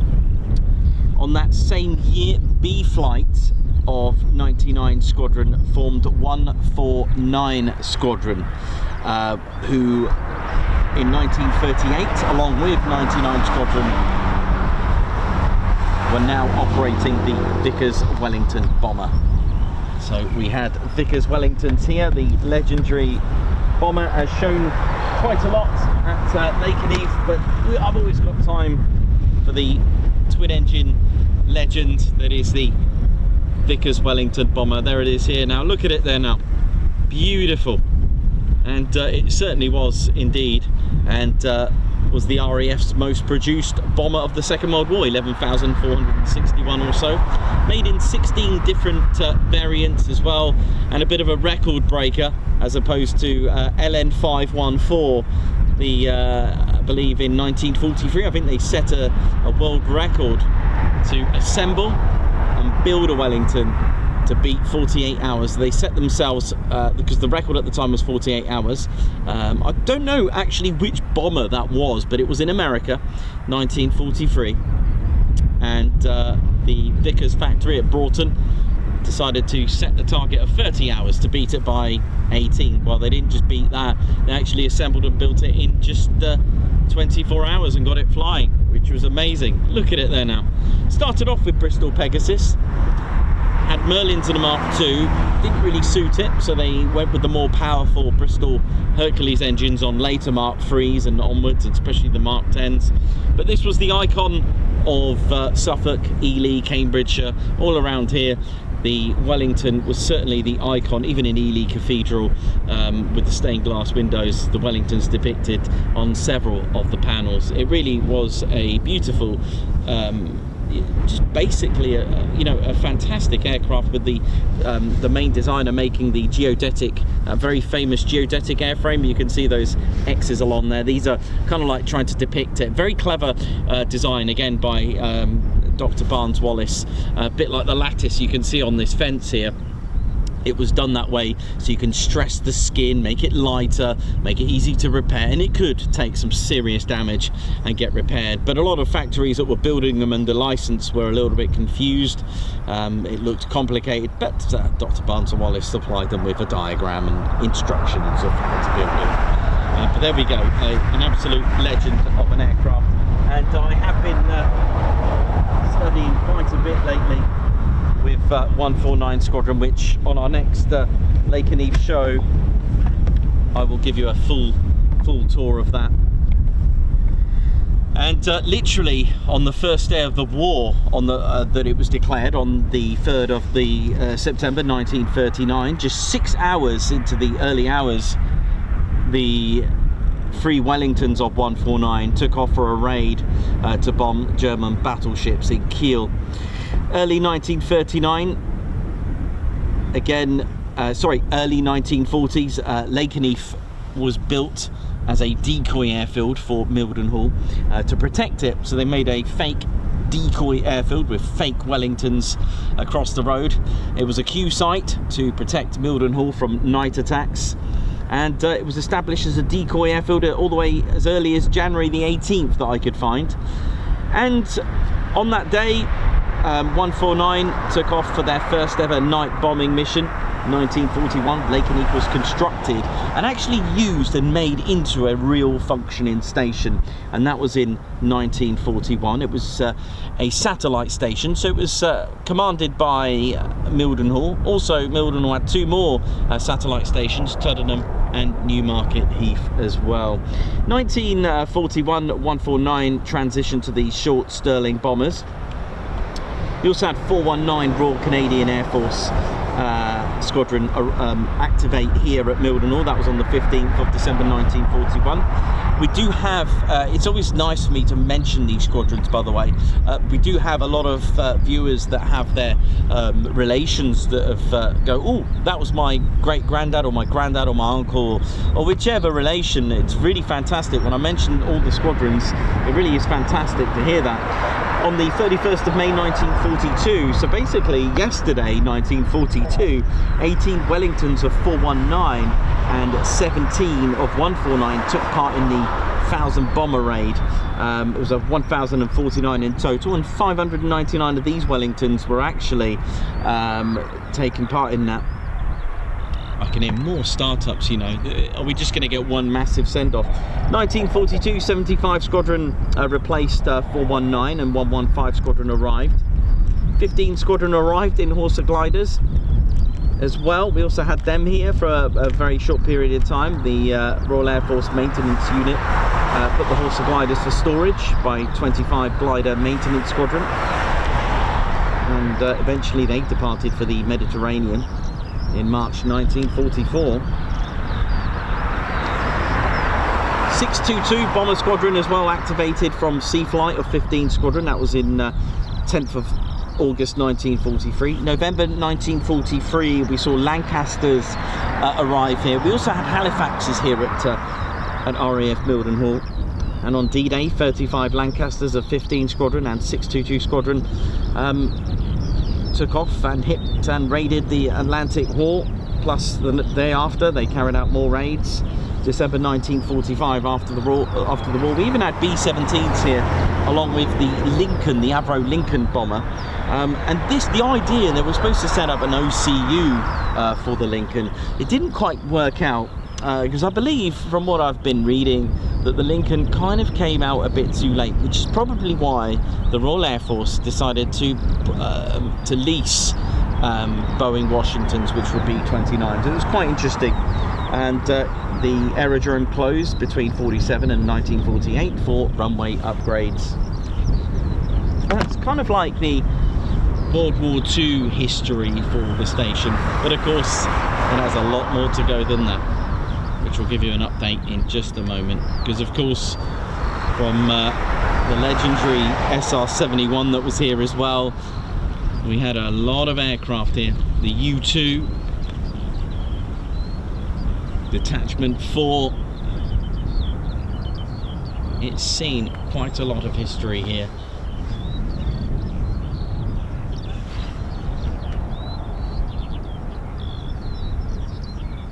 I can hear quite a few engines spooling. So talk history, get aircraft.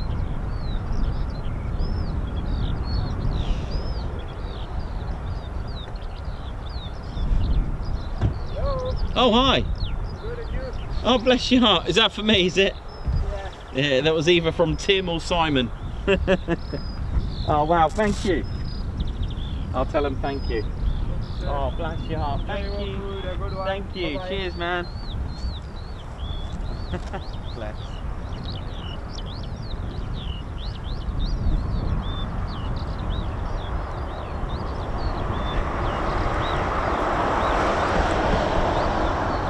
And that was a famous pizza delivery, which I'll have in just a moment. Thank you so much.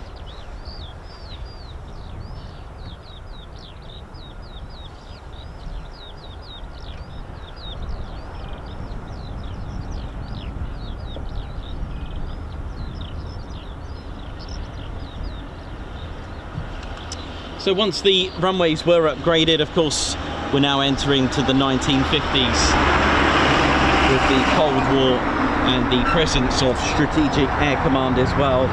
We had the 75th 11th Air Base Group, which was later designated as the 3910th Air Base Group, which activated in 11th of July 1950. The Strategic Air Command took control of Mildenhall. So here we also had B-50D super fortresses from the 2nd Bombardment Wing. And these were all on temporary deployment, or temporary duty, a lot of these. So we had KC-97s and B-50s. We even had B-47 Stratojets as well, or at least the KC-97s were supporting the B-47 Stratojets. Come on. Might have something finally. We even had the beautiful EC-135H silk purse as well. An absolute beaut. This sounds good. Thank you, Simon, or thank you, Tim. I'm not sure who got, but someone got me pizza. Thank you very much, whoever got me that. Hold short between Bravo and Alberta.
look for the KC-135.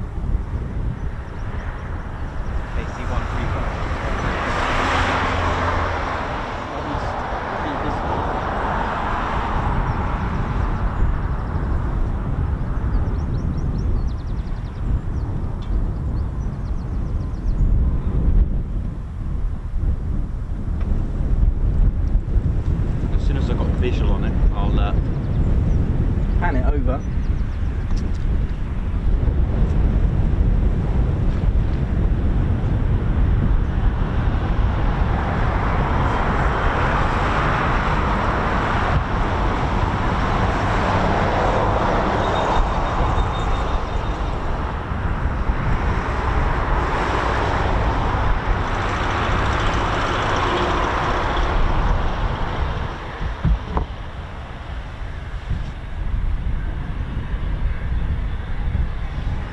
So, is that just started up as well?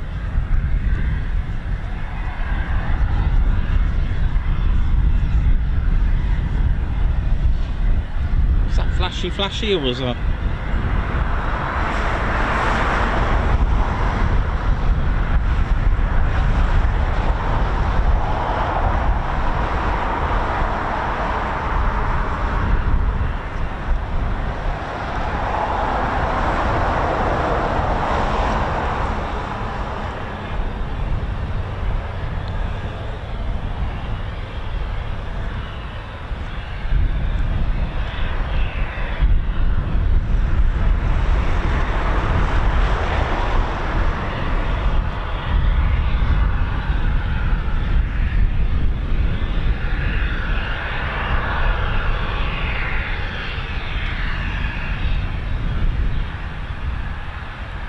Just hoping I can see a KC-135 taxiing across. I'm pretty sure it's on its way.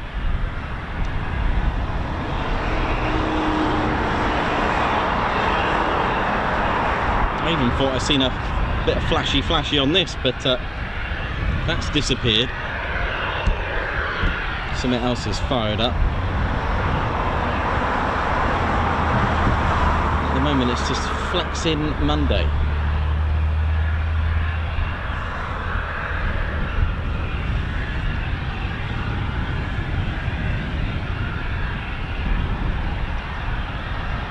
Oh, yeah, it looks good. Oh my gosh, we're going to get movement. Oh my word. Hello. I don't think I've been that pleased to see KC-135. Mind you, they are nice aircraft. They are beautiful. But here we go, finally. Yay.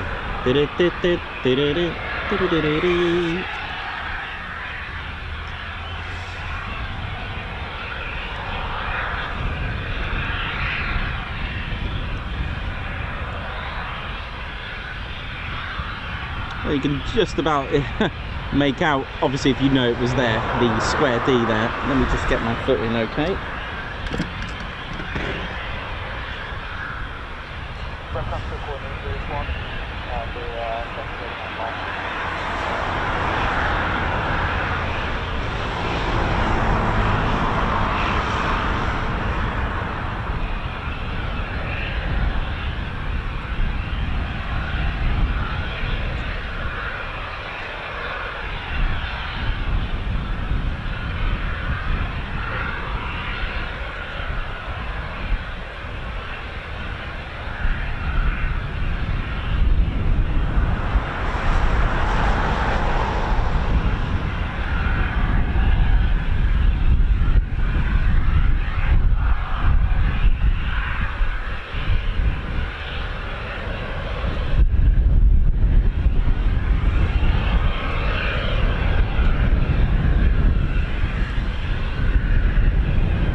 so all looking good at the moment. Let me just move this over here. Get to a better position.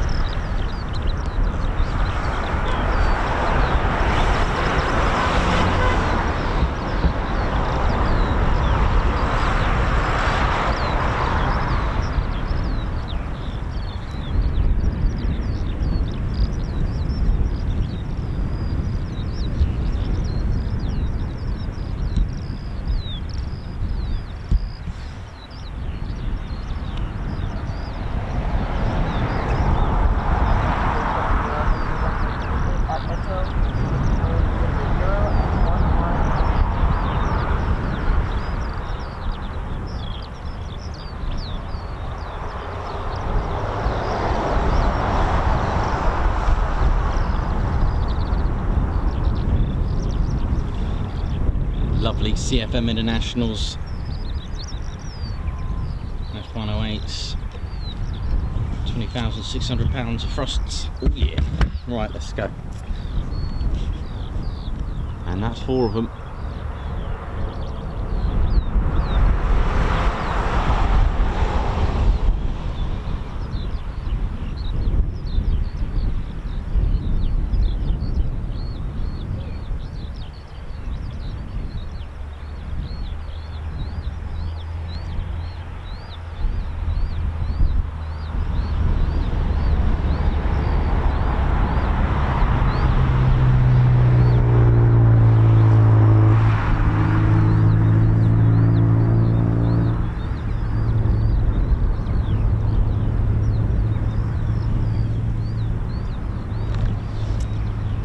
Okay, here we go.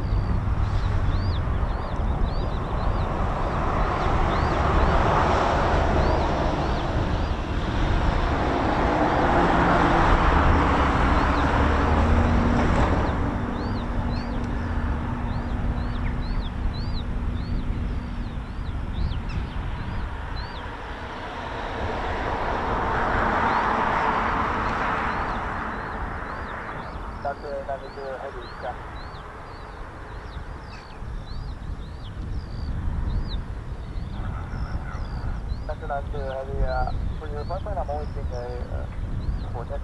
Do you know which point you're hitting? And maybe are you going to area A or Okay, here we go.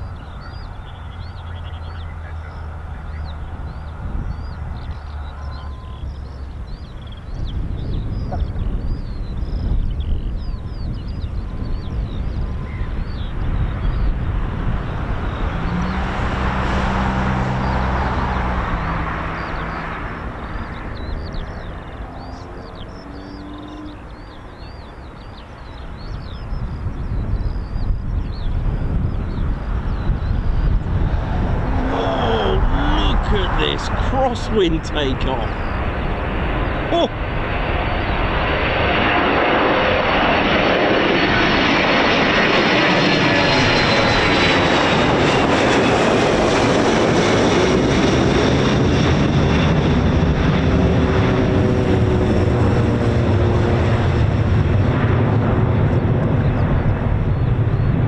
Gear.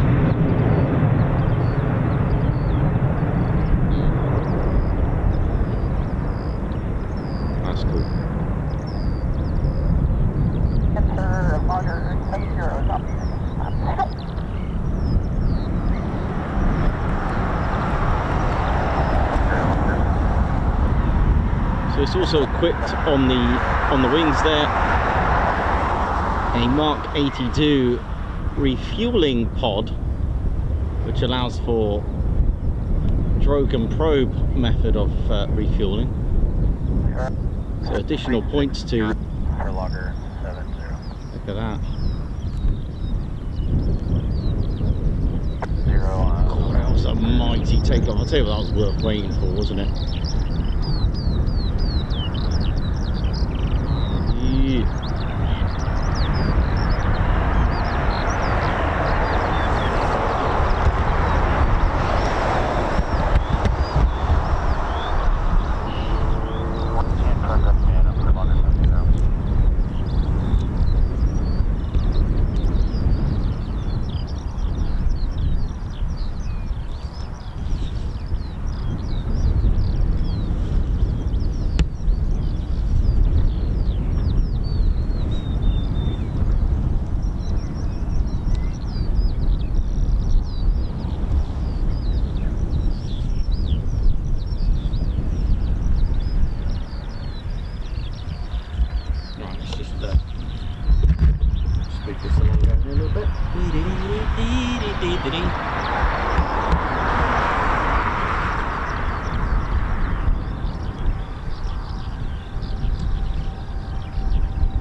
just one movement, but that was something, wasn't it? Certainly move it.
How we're doing, ladies and steady bears? Hope we're all good and well.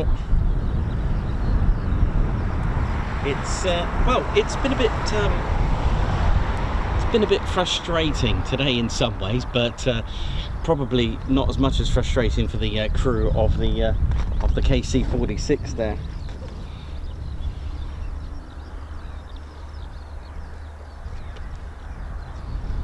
Oh, that's good. Ted, you're right there, mate.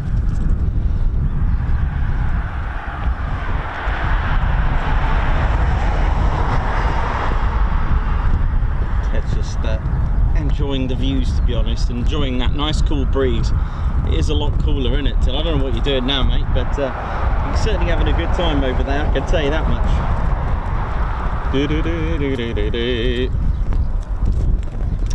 Brent Mosley, how you doing from 15 Wing? Oi oi. Margot, Guards March, thanks for the super. Boots 99 UK, morning Nikos, oi oi. Ian, oi oi. CK76, nice one, high five, thank you for upgrading to the TCS Posh Officers Club.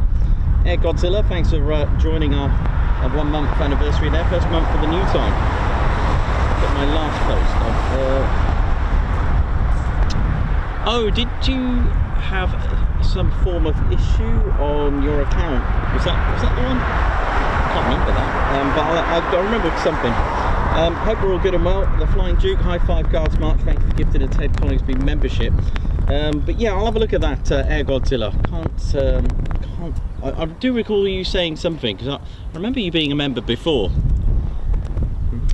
Jan Clark, how you doing? Oh, it's quite nice. It's a nice cool breeze. Tim Gooch, and I've just established the pizza delivery culprit. Well, thank you so much. A Guards March and a high five for that pizza from Tim Gooch. Thanks a lot, Gucci man, delivering pizzas to airfields around the world. A Guards March, thank you very much for that. That was delicious. Bow, bow, bow. Right, so just got to wait now. There's the AWCU vehicle doing their thing, just going up and down doing the checks. So this could be good. Not sure what we got next, but you know how it is.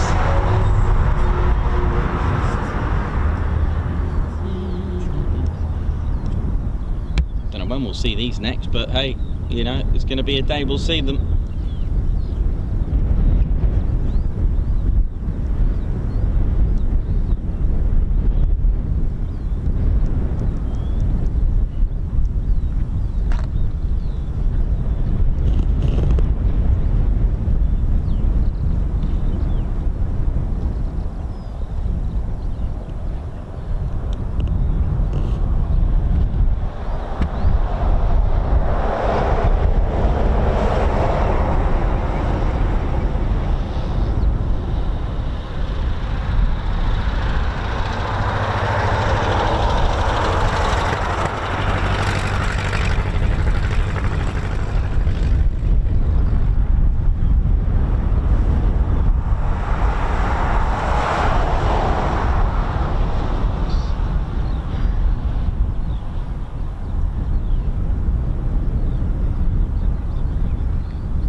While we're doing Lady Shenton Teddy Bears, you've just literally, for those that are new, this is the this is pure military aviation, you know how it is. And yeah, I'm about to put my hoodie on. The wind, you can see the crosswind there from the south.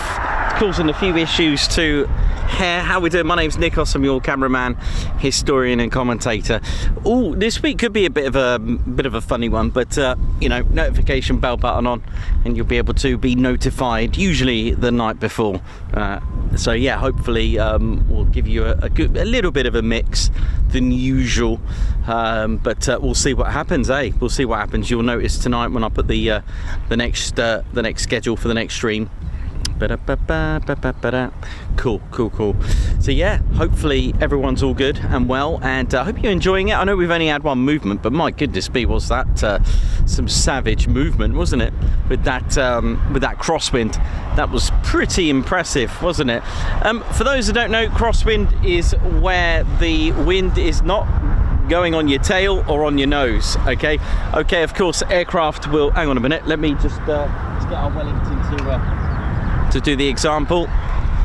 Yeah, so for those that don't know, so usually, of course, aircraft will take off into the wind, so the wind's going this way, gives it more lift, and also when landing, it assists in slowing down the aircraft. But what happens then if the wind is going this way?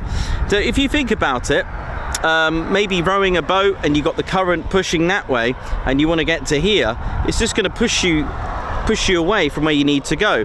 So you need to turn, let's say, the boat at a point with enough force so that on crosswind landings, for example. So if I show you this way, actually, it might be a lot easier to show you. For those that don't know, might be a lot easier this way, wouldn't it? What do you reckon?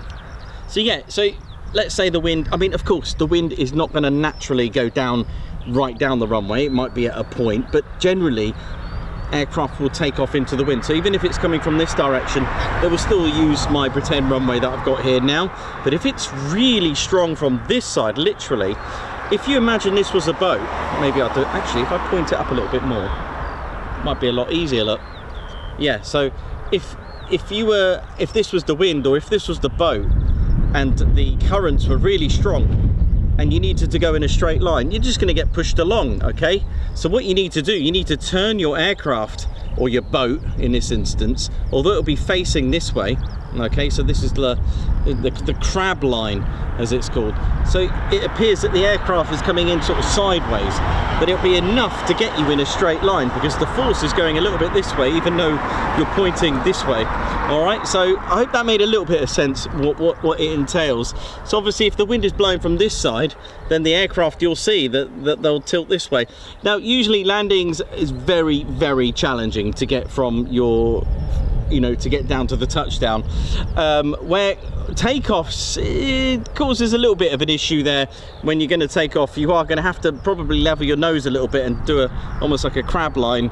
Because as we've seen the KC-135 turn its nose a little bit there. But that's good old crosswind, and you get some crabbing going on, where the aircraft is getting pushed along, but you can also adjust your crab line. So I hope that made a little bit of sense. So if the wind's going this way and you were just in a boat, for example, the current, you're just going to get pushed along. So this is why aircraft will point the nose.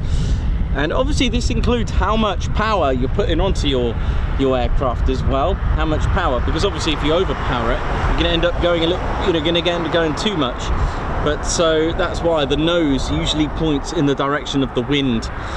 So you kind of get what way the wind is blowing by the nose. So of course, like I said, the wind is blowing from the crosswind from the south, as we can see. So naturally we're going to get the aircraft pointing towards us, hence on departure. But it will also be pushed the other way. It will pushed that way. It was quite dramatic, really, wasn't it? It's pretty amazing stuff.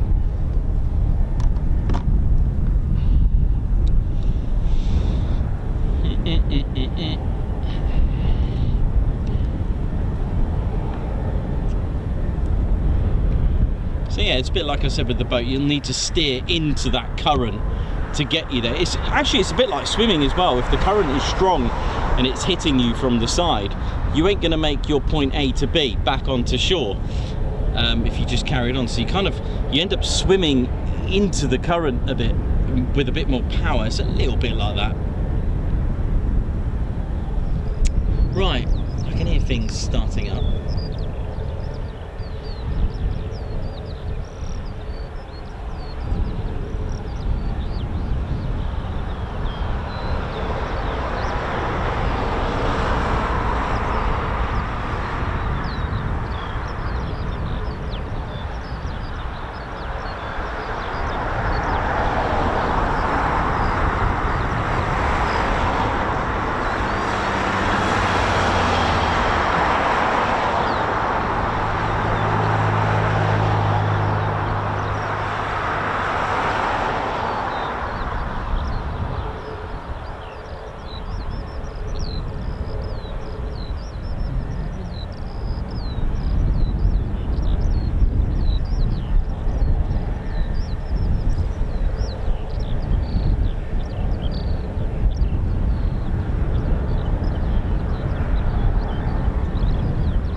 After 90, head to flight, runway, runway,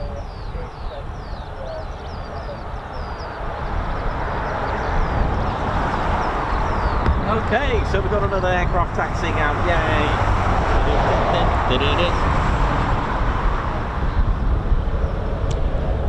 So Nacho 90.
Right, here we go for our next departure.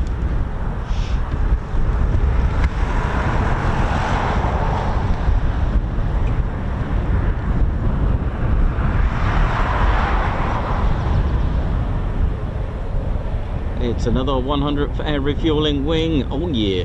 Now, of the 4 original squadrons, the 349th, 350th, 351st and the 418th, the 351st is the only one of the 100th Air Refueling, or at least the 100th bomb group, that's still operating here. The 418th, I believe, is still operational, but with another wing.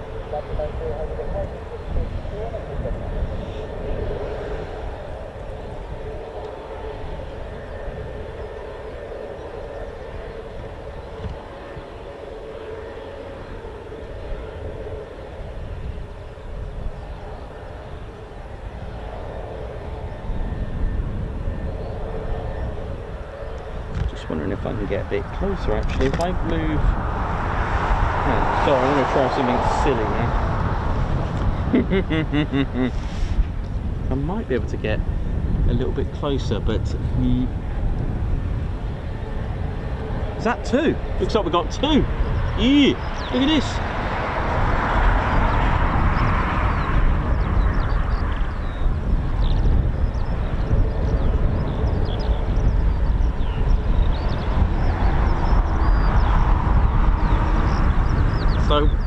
this is what I mean with all the delays that was going on. I think we're going to end up getting just loads in a short space of time to make up for it.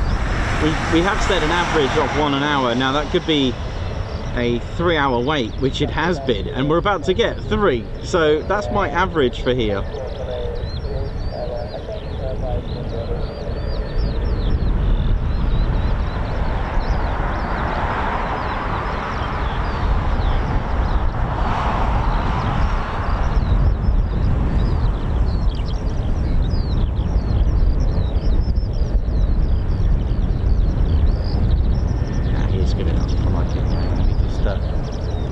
Pop this on here for 2 seconds. Just need to just check something. Not sure if there's another one as well to go with these two.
Well, I'm all good up here. I'm all right.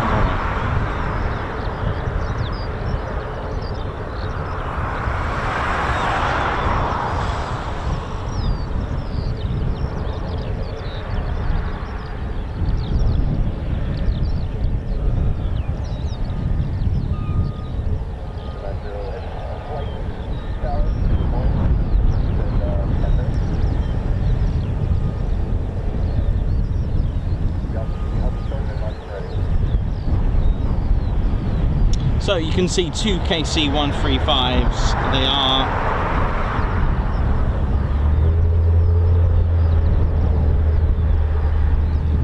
on holding short, runway 28, just awaiting more clearance.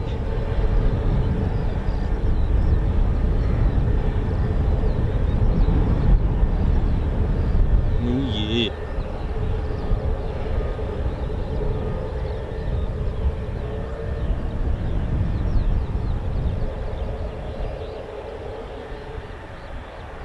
So we started at 9, 10, 11, 12, so that's 3 hours.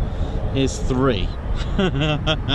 So it's really really done well here for the average. This is the average. We do get more, we can get less, but sometimes the less catches up, if that makes sense. So we've had one movement, one departure in 3 hours, and we're about to get our 3rd. So this is bang on the average. Here we go.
Gents, Steady Bears, a very warm welcome to you who just joined in.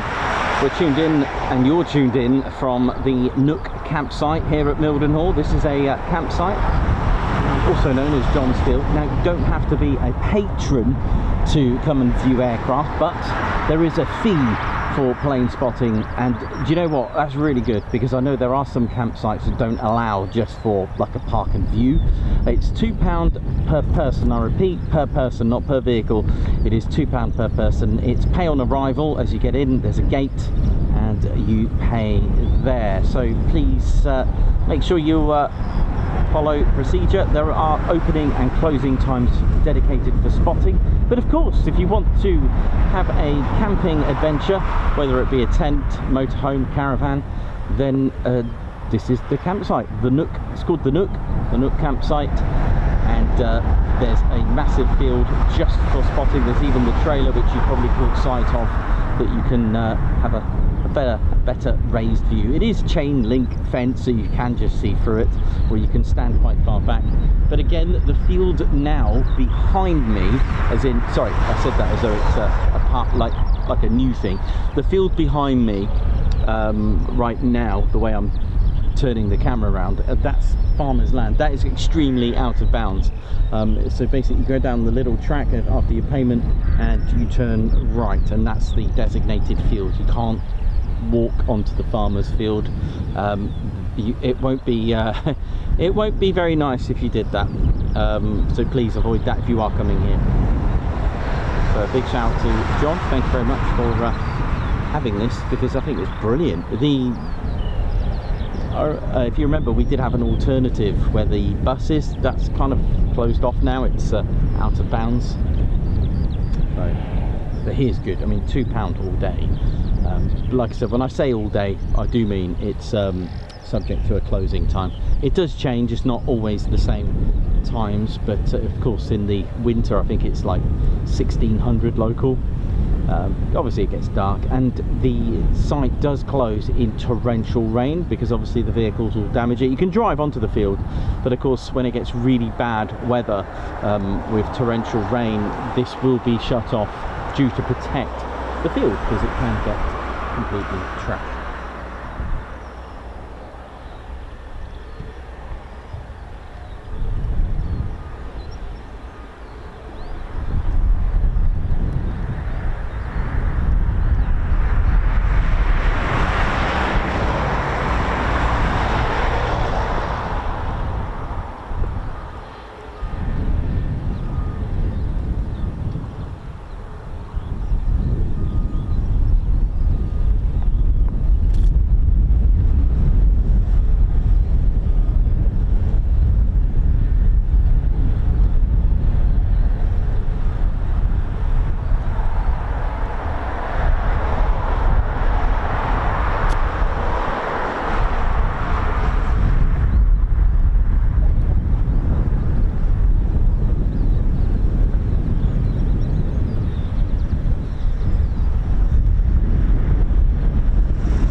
Just waiting patiently for these two to depart. Come on. Also got the KC-46 Pegasus, which hopefully that'll go back out.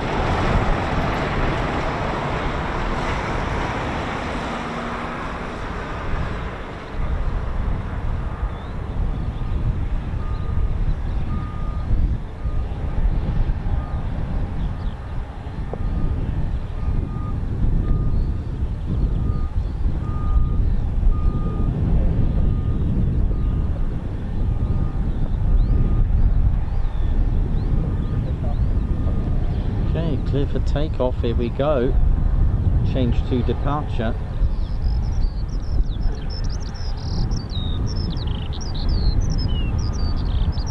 Not sure if they're going as a flight of 2 or singletons. We'll find out in a moment.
Go. Let's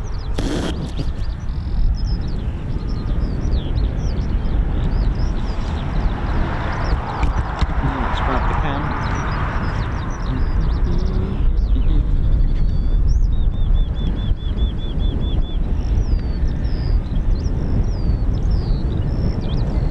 The wind's just picked up, so we may get some sort of dramatic departure again.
Beautiful.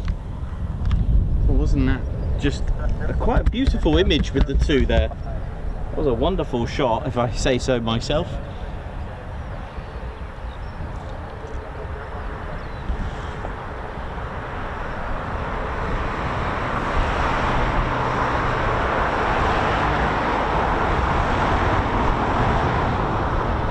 Yeah, man, what a shot. Yeah, absolutely. That looks really cool. Yeah, I was like, oh, this looks good.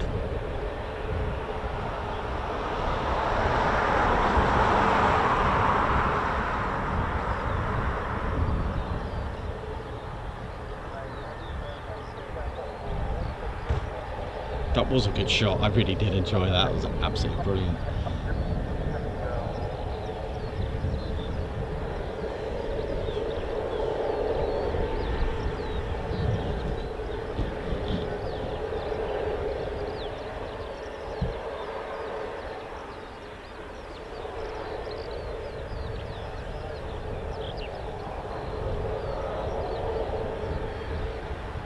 Holy Terror and 100 Proof were those two.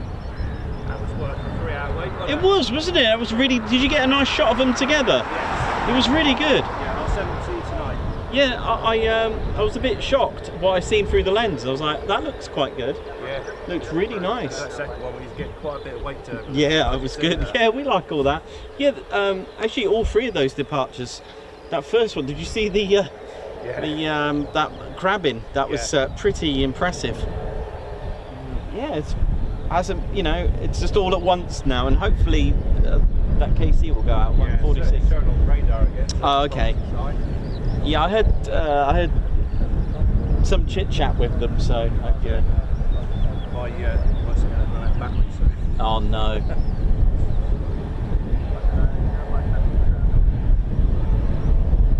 Yeah, that was worth it, that one. Yeah, definitely. Beautiful.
Like you may have heard, it was things like that are certainly worth waiting for. To get a shot like that, I couldn't believe it, and for once I kept quiet. I actually kept my mouth shut because you know me. Even a little mumble, I was like, just keep quiet, Nikos. It's a bit like the Homer Simpson incident when his brain is telling him one thing but he just does the opposite. I love stuff like that.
going on with this one? Come on.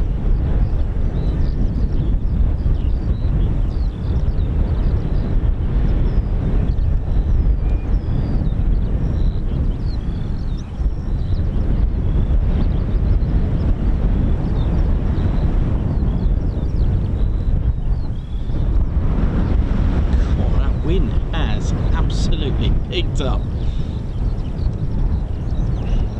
AWCU Airfield Wildlife Control Unit doing their thing.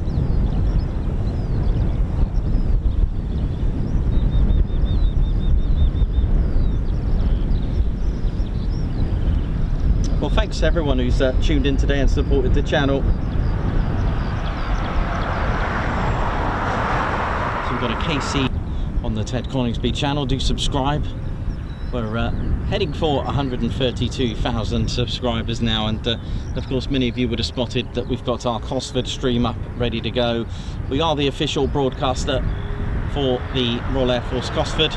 Looking forward to that. Again, our special and huge thank you for that. Looking forward to it very much.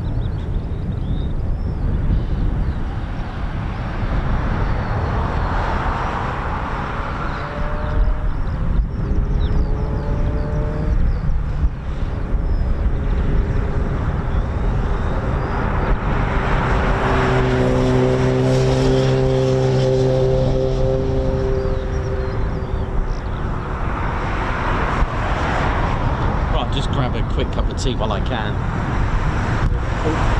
without knocking the tripod. Oh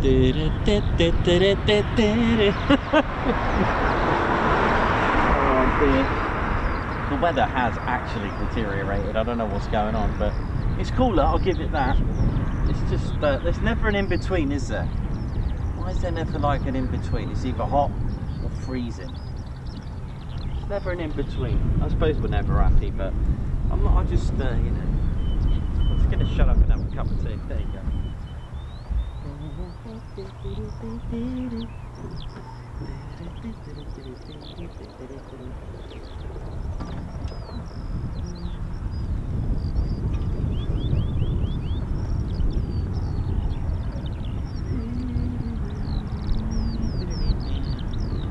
Okay, I have Simon and Garfunkel on my head now.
26 if it is going to start up. Come on. But it all depends on what they're heading, or their receivers, shall we say. It depends on them. If they're not airborne, then it's not required to take off. So.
able to get a little bit of Lake Neath in the background. Got our noisy neighbours over the road.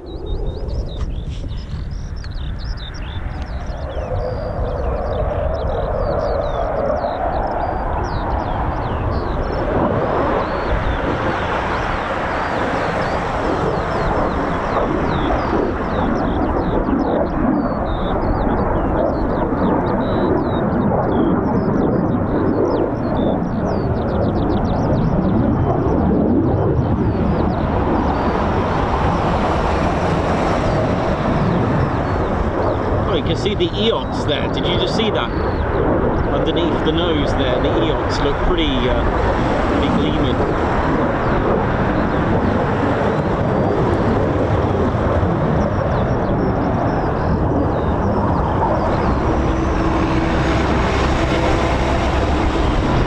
This is the way the light is working today. You can see the EOTs, I don't know if you can see it under the nose. Sort of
the topic there just mentioned about the square D, as you can see, you know, markings, just even for example the Royal Air Force, United States Air Force, all markings in effect will always stay with the squadron and the unit and the wings, their legacy.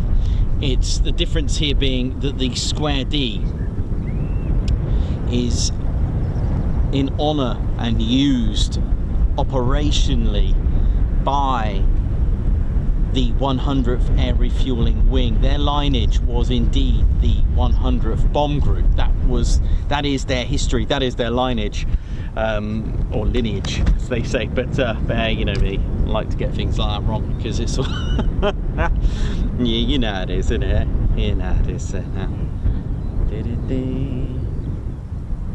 But as we're talking about markings, might as well finish potentially the show with a little bit more history for you about markings, because it is quite important. People do ask me about markings and such. What I'm going to do, we're going to do a little bit of United States Air Force or United States Army Air Force markings as well, and the history. But of course, the 100th Air Refueling Wing, their lineage started on the 1st of June 1942. They are indeed the actual 100th Bombardment Group. They had 4 squadrons, the 349, the 350th, 351st and the 418th, and I'll tell you all about the numbers because sometimes they just don't make sense. They're going up numerically and then suddenly there's a random one. I'll tell you all about that. But they moved, they left and went to Thorpe Abbotts in Dis. It's not far, I don't know how many miles it is, about 25 to 30 miles in between there. And they arrived at Thorpe Abbotts. They set sail like many men on the RMS Queen Elizabeth. Some did the Ile de France as well, and ended up bound for Poddington from New York. And he travelled, and the Echelon departed for the East Coast on the 2nd of May 1943, and they left on the 27th of May 1943. The ground personnel set sail for there. They did their first mission on the 25th of June 1943. The 100th Bomb Group flew its first mission for the 8th Air Force, and they lost. It didn't go very well. The weather wasn't very good. Cloud cover was poor. 3 went astray, and they were taken victim to, they fell prey to anti-aircraft fire, flak, and enemy aircraft attacking them, and they lost 30 men on their first mission. Hence, that began the legacy for the bloody 100th nickname. And they weren't the worst loss rate, by the way, for a group, a bombardment group. There were more that suffered more. It's just that the percentage per mission was poor, was bad. They lost many men. They've also you know, took part in the Strategic Air Command. They were activated as a wing. It was established on the 23rd of March 1953. That's when they got wing status. So they became inactive on the 21st of December 1945, like many did around November, December time. They became inactive. And don't forget, they were a group, just like Lake and East 48 Fighter Wing. They were a group, started in 1941, and they became inactive in November 45, and then reactivated as a wing in 52. The 100th reactivated as a wing in 53, and but it didn't. Although they were given they were established in 53, the wing was not activated as part of Strategic Air Command till 56. They were operating out of Brize Norton, one of their squadrons, with the B-47 Stratojets. That's what they were operating at Brize Norton during that time. So they were active. They also became the 100th Strategic Reconnaissance Wing, and they literally until the time of 1992 when they arrived here. But in 1976 as well, they were established as a refueling wing, and came here in 1992. And when they came here, this is the thing, when they established their home at Mildenhall in 1992 in February here, I think it actually was the 1st of Feb, they were able to fly their World War II tail marking, which is the square D. Now, just a little bit about structure and details. What I'm going to do, I'm going to just go and get a B-17 quickly, you know, as you do, and I'm going to get a P-47 Thunderbolt along with the Spitfire, as you do. I don't know how long we got left until we finish up today, but let's do a little bit of history and then finish up, I reckon.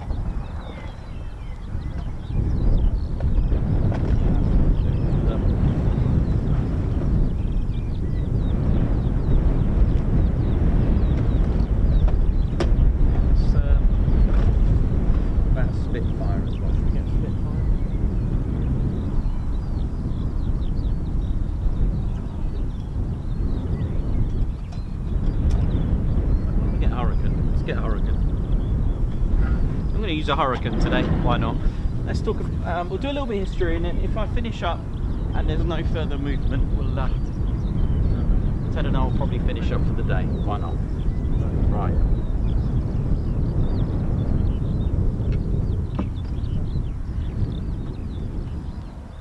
Okay, so this is going to be quite funny because I'm going to run out of hands here. So let's talk about we're going to talk about markings, we're going to talk about the, let me just adjust that. We're going to talk about markings, we're going to talk about the importance of organisation. There we go, look. So we're going to talk about these markings here, the numbers, what they mean, the shapes, the letters, all that kind of stuff. So we're going to talk about this as well. Let me just hold that up. So this is what the 100th Bomb Group were operating. There we go.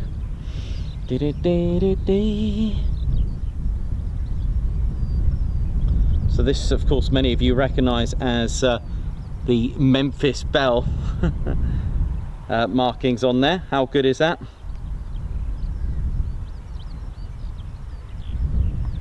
Right, I'm going to go and get my...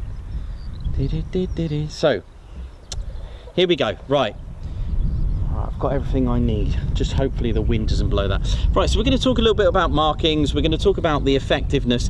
So don't forget, the United States were neutral, okay, but they did, like I said, on the 15th of January 1941, they did put into place the first aviation objective. They knew something wasn't quite right, okay, and look what happened 11 months later, 7th of December, the attacks on Pearl Harbor, 1941. That brought the United States into the Second World War. But the thing is, what aircraft did they have, how many, the inventory, etc.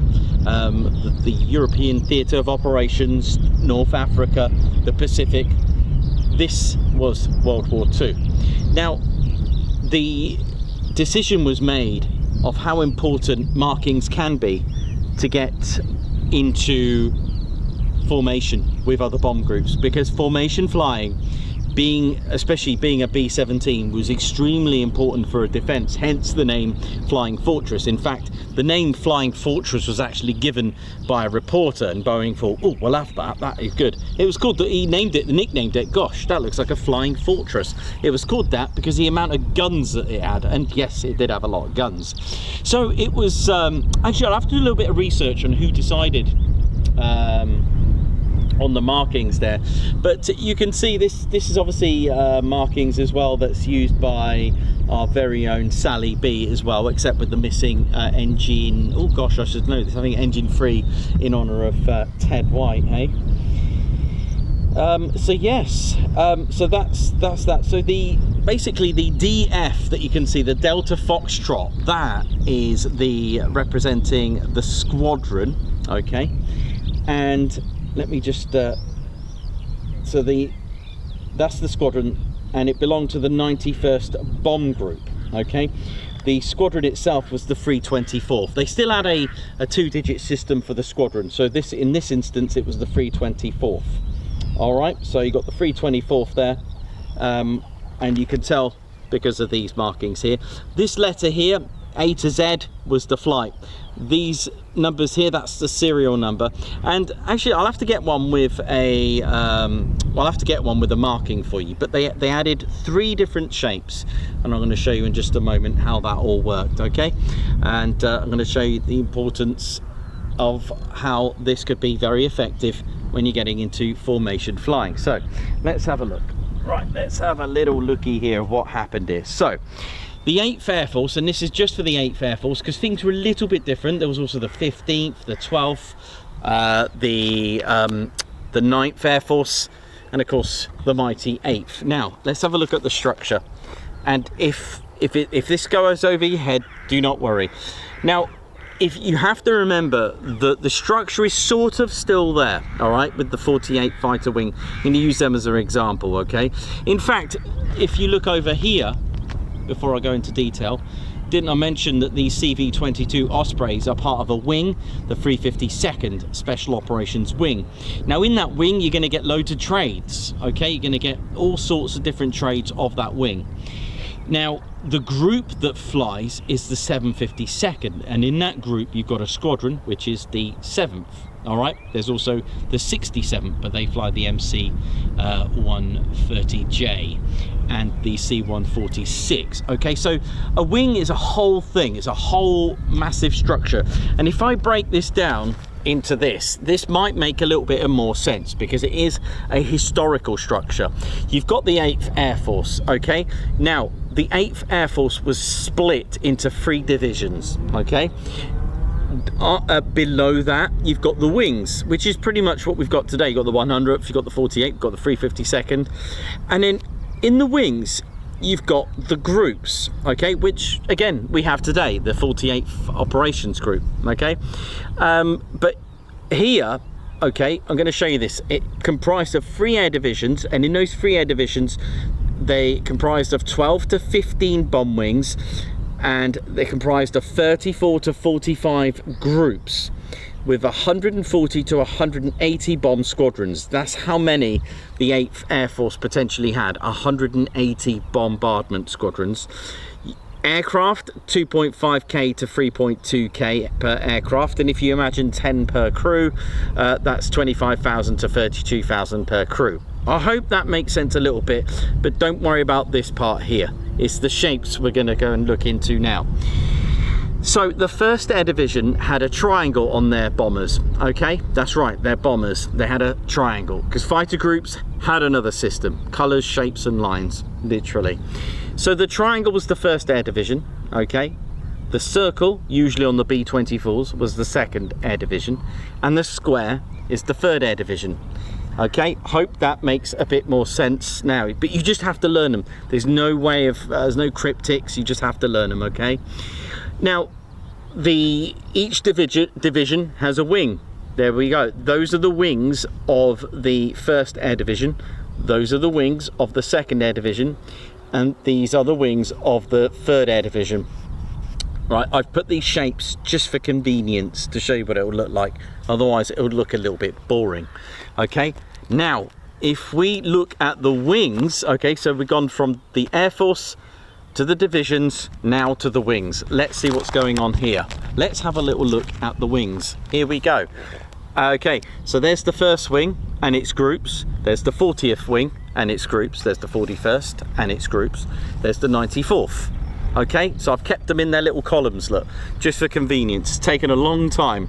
So now we know the 91st Bomb Group, that Memphis Belle, should have a triangle A, right? There you go. See, there's no way of working this out. It's all cryptic. It is because of security. All right, that's how they did it. And I've managed to add some of the squadrons. Now you may notice I've highlighted some of them. There's a reason for that, which I'm going to explain in just a moment. Let's have a look at, these are the 2nd Air Division. Again, I've just got to finish off the squadrons, but there's another one here. So the 20th Wing, 96. There we go. And there was these 2 for a minute. Leave them 2 for a sec. I need to work on those. They were specials, but I'll show you about them in a moment. but they were still part of the 2nd Air Division. The 3rd Air Division, which is what we have here, a square. So now you know that the 100th Bomb Group were part of the 3rd Air Division. How do you know that? Because it's got a square. Brilliant. There's our 100th Bomb Group, the D, and there's the squadrons. Okay, hope that makes sense so far. All right, the 4th wing had 4 groups over here, look. So how good is that, yeah? Does that make sense so far? What's right, okay, there we go. Right, there we go, there's our squadrons there. There was also, let's have a look what I've got here. Each wing also had a fighter wing attached to it to look after them when they were escorting. So again, a bit like the Dowding system. There was a system of who was looking after who was going to escort who. So the 3rd Air Division was looked after by the 66th Fighter Wing, and these are the fighter groups that, along with the squadrons. Okay, hang on a sec, just one sec.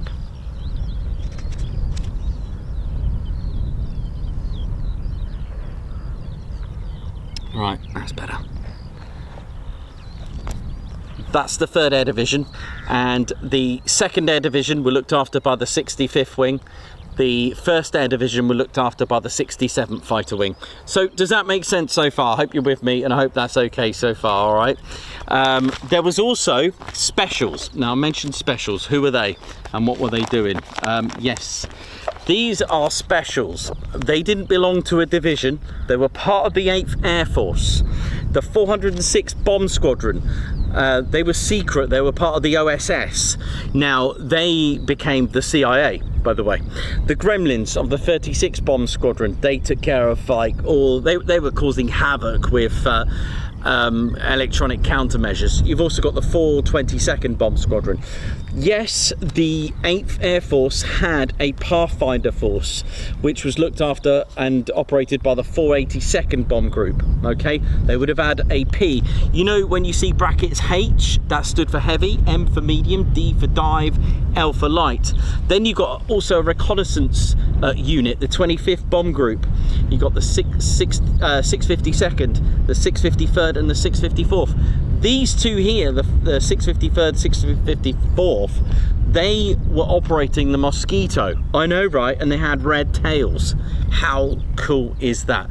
Are you with me so far? Right, let's have another little look right now. Let's have a look what's going on here. Okay, so I've marked these. Have a look at this. It's all nice. 322, 323rd, 324th, and then suddenly, boom, 401st. What's going on there? What's going on over this one there? Look, 325, 326, 327M. Oh, we'll go to 407. Over here, 358, 359, 360, and then suddenly a skip. Not all of them, but mainly. But when they start going in higher numbers, they seem to be all right. Look, 500s, all this kind of stuff, okay? When you get in the, let's have a look a bit more. Yeah, there's one there, look, 409. What's going on there? Let's have a look over here. I'm gonna make this a little bit more sense in a moment. Okay, so when they get into the 500s, they seem to be all right, and 800, 600, 700. There is a reason for this, by the way. And look at this, let's go over here. Right, why is that? Oh, who's this? Hang on a minute. Hang on a minute.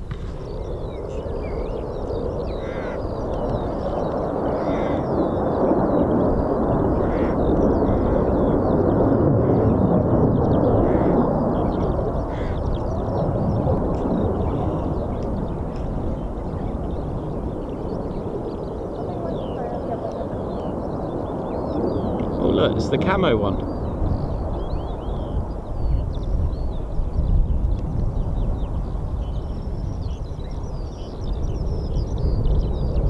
Oh well, we saw the camo F-15 from far away. There we go. So we've seen the camo F-15 from far, far, far away. Yeah, there we go. Right, sorry about that. There we go. Oh, what's going on here? Hang on.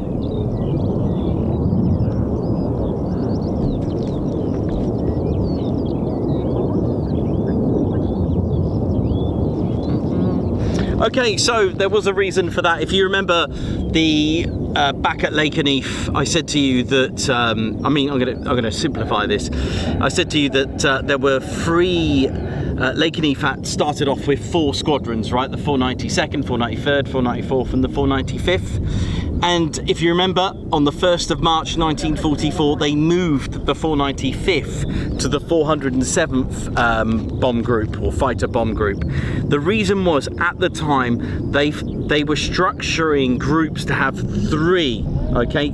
3 per group, but they changed it, which is why you suddenly get this random one. And if you think about it, the 495th, they too joined a set of numbers that were numerical, and then suddenly they had the 495th. So the reason behind the random ones is, at the time they were going to allocate 3 squadrons per group, but because of the amount of squadrons required, they decided actually we'll have a 4th. And then it, you know, by the time those numerical ones could get into some sort of system, that's why you get a random one. And then the 34th bomb group had these all sorts here: 4th, 7th, 18th, and the 391st. That one is a bit special. I don't really know the reasons behind that, but you can see here fighter squadrons and fighter groups. Fighter groups had 3. So because Lakenheath were going to be a fighter group, again, that was the switch. But it was decided to have 3 fighter squadrons on the fighter groups. I hope that makes a little bit more sense now, why you get this random one. All because they changed it to say, okay, bomb groups will have 4, not 3. Fighter groups will have 3 and not 4. Does that make sense? And that was the switch. Okay, so I hope that made a little bit of sense there for you. So yeah, that was it. So fighter groups with 3 squadrons, but of course it was too late for the bomb groups, which is why you get that random one. The other thing as well, the history with the history with markings as well. This is quite interesting as well. So the actual insignia, the United States Army Air Corps, the evolution of having a system is actually quite cool as well. This is the oldest I could find of the United States Army Air Corps. The United States Navy had like an anchor. I didn't put this on for some reason. I just felt we don't really you know, we don't really go into the Navy a lot. We don't talk about the Navy a lot, so I could draw it. It's not a problem. You could easily find it. It looks like just the anchor side of things, okay, in blue. But this is the very first roundel, or at least a star, 19th of March 1916 to the 7th of Feb of 1917. It was the first national insignia.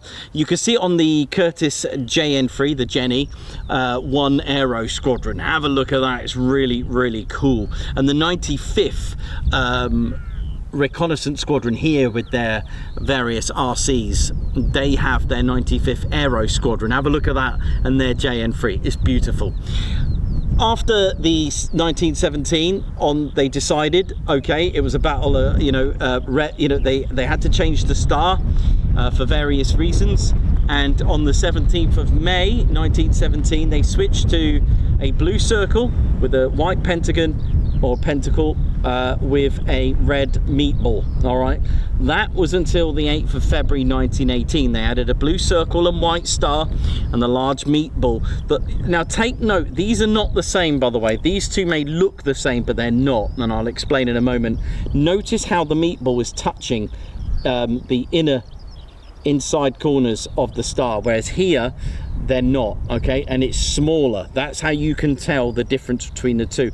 Now, why am I telling you this? Because now you can actually put in an age of an aircraft, okay? So they added the flag blue color and the flag red. Now this changed once more.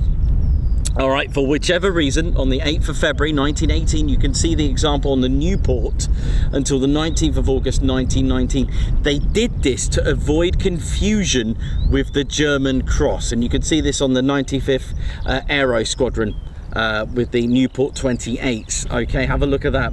Now, this is interesting because now we're getting into a bit more detailed and a bit more thinking behind the insignia. All right, now what they did here, okay, on the 19th of August 1919. This carried on until the 15th of May 1942. The meatball's smaller, in fact it's a third of the blue circle, and the colours were insignia blue, insignia red, and so that's 1/3, so therefore it does not touch the inner corners of the pentagon. We can call it a pentagon, right? I think it's actually got an actual serial number. But on the 26th of February 1941, what happened?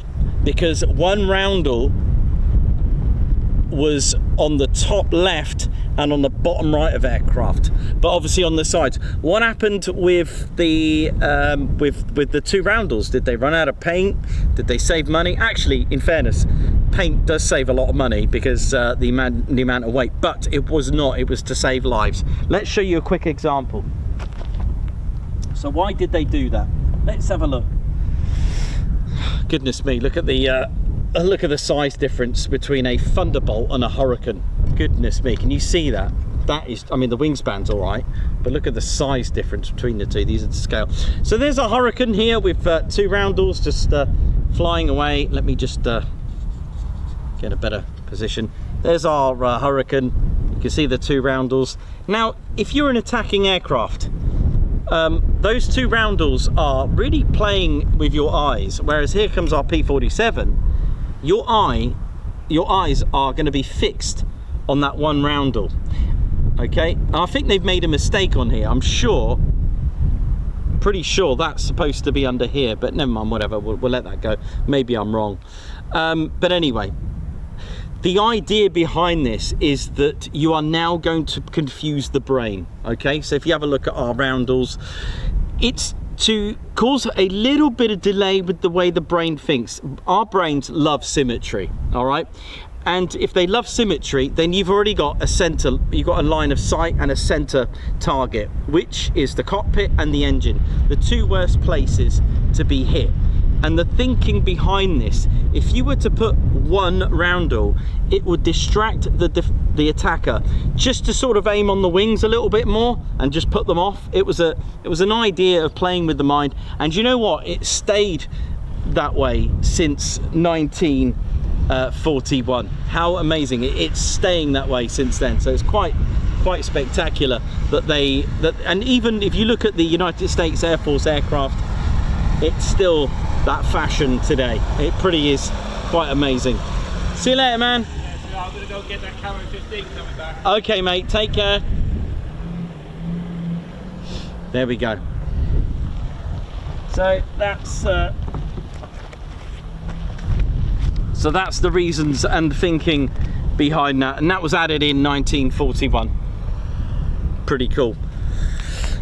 Just to add this bit here, the United States flag in 1939 to 1941, it was the neutrality on transport aircraft, because the United States were neutral.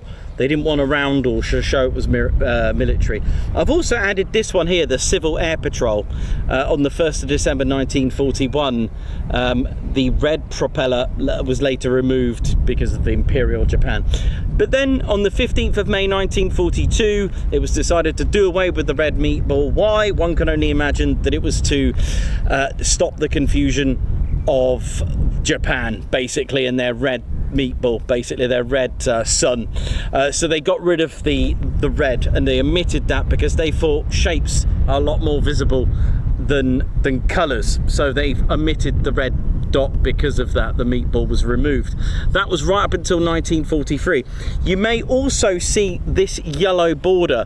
This was specifically for Operation Torch, October 1942 to 43. It was indeed inspired by the Royal Air Force. The yellow varied in thickness, and it was only it was emitted from the top of the wings, only on the fuselage. It was used for the North African Theatre of Operations and the Allied invasion of the French North Africa.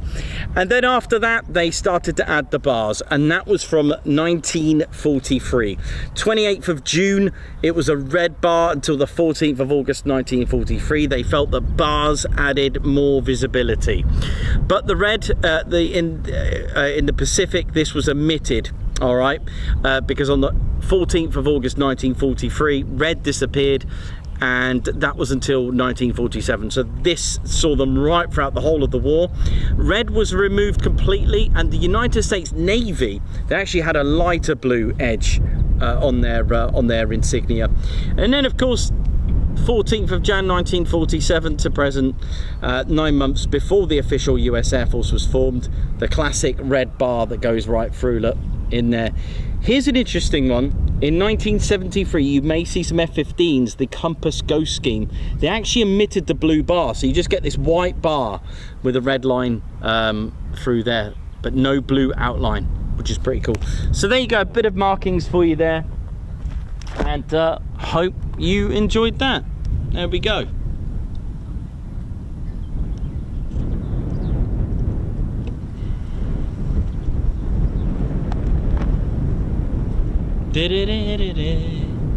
Unfortunately for us, just the 3, but that'll do. You know, we've had 3 and they were quite good for a spectator point of view.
And oh, just quickly, here's another one for you just before I go. We'll finish up soon. Just a quick one. Here's another one that I get asked quite a lot. If you've got any questions about the bomb groups, then do shout. If you have a look, here's a good one. All right, it's really cool, and I've tried it and I've worked it out, and it works and it works. If you have a look at the numbers, you've got 91st, 92nd, and then you have to find the rest of them. 93rd, they do go up numerically, by the way, they do, but they've obviously allocated them elsewhere. The 95th, 96th, 94th, there's the 100th. But if you have a look at all the bomb groups, you'll notice there's no 101st. Where's the 110th? Where's the 121st? Where's the 138th? Where's the 149th? Where is the 200? Where's the 200th? Where's the 205th? Where's the 250th? Basically, from 101 to 300, I believe, where are they?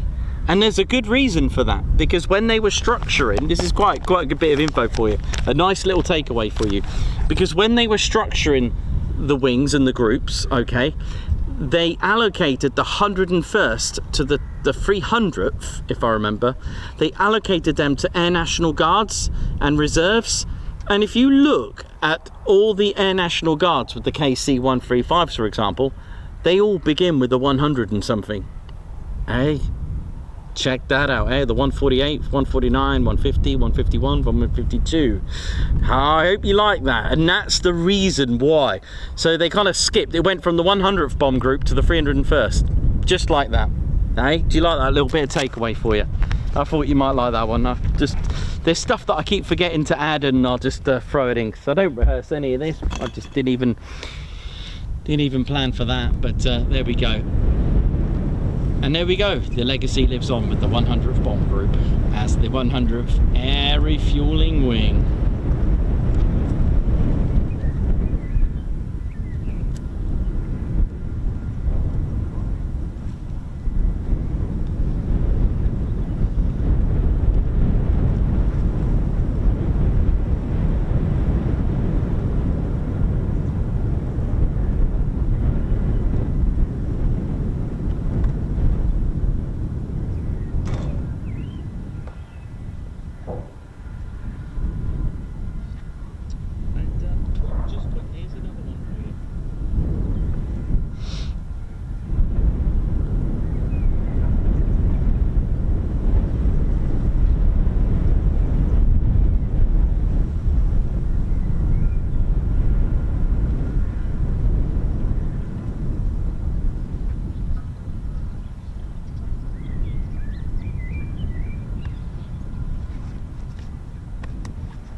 Yeah, so now you can pretty much, I know it's a P-47, but now you can age this, can't you? Because this came out in 1943, this roundel.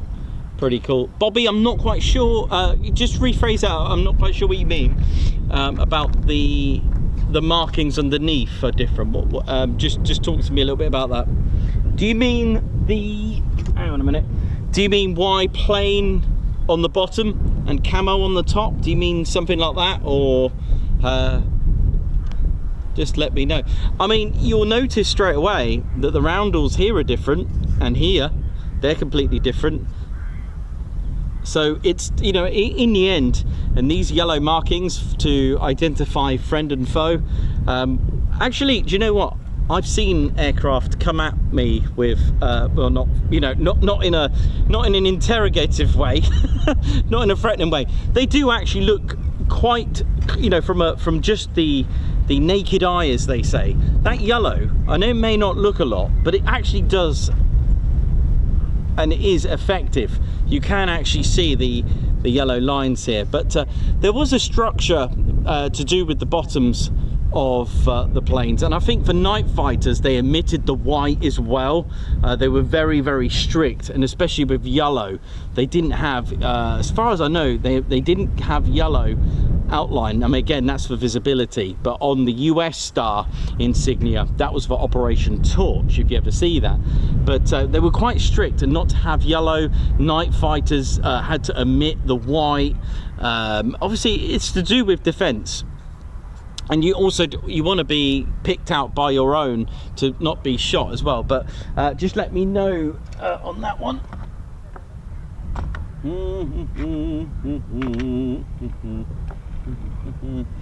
But yeah, usually on the bottoms you'd have the white roundels on the bottom, it's just for visibility. You could say it kind of could work against you, but there we go. Well, I think Ted and I are going to finish up in probably about 20 minutes time or so.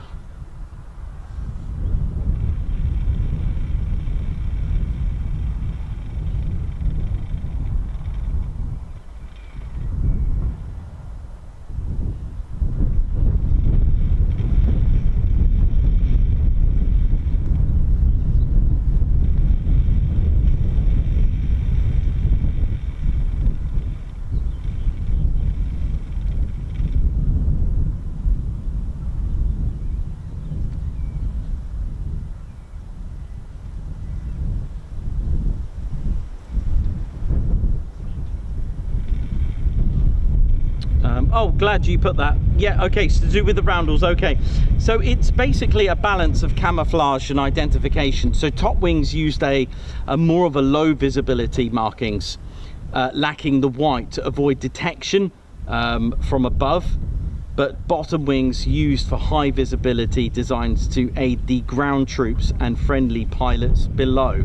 So it's more of a fact that, so let's, yeah, it's more of a visibility thing for the ground. So they wanted the top, so when in aerial combat, so obviously you could say, why don't they have the camo underneath? Well, the thing is, if you're going to go low level, that looks great, because you're going to be looked at from above, from enemy aircraft, okay? Whereas if you were to have you know, the lighter roundels on the bottom, then you could be seen by your own troops, so you don't get shot down by their own anti-aircraft fire. All right, so that's why they usually applied camo on the top but not the bottom, and then for better visibility, so they didn't get shot. Because if it had, if you think about it, if it had the darker, if it had no white, okay, if it had no white, it would be really hard to see. It would be harder to see whether it's friend or foe, you know, if you're looking at it from quite a distance, whereas here that's harder to see. So you couldn't have that on a night fighter. You'd have to have this type of RAF roundel. There was loads of various rules, and literally for, you know, if you have a look at this bomber here, the Sterling, which was here as well, again, they haven't put the markings on the bottom. Yeah, it's missing them, but you can see the yellow visibility, friend and foe, But on the top, look, again, camo.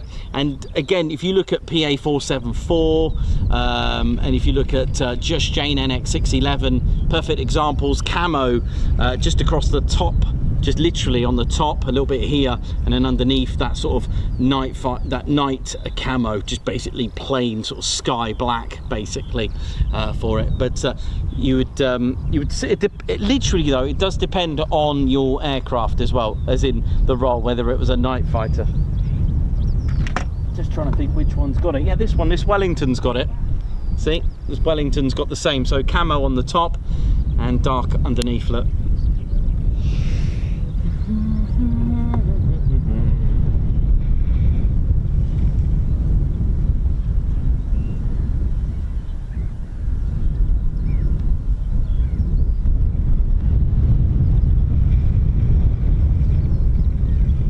Yeah, I think the top is called a Type B, if I remember correctly.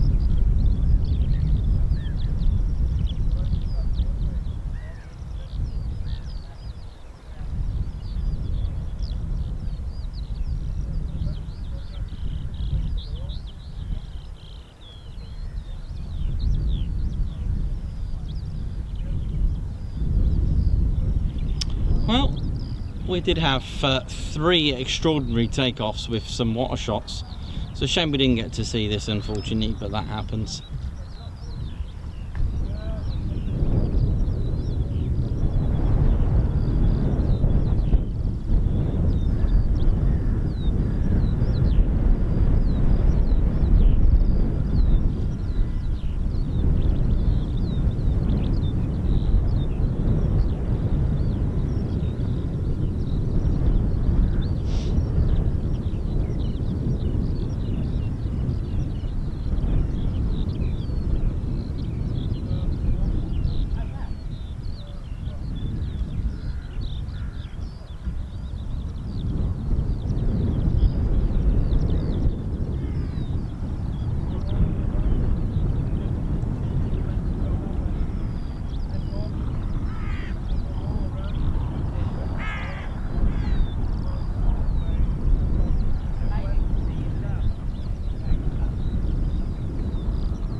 I don't know if you can see this.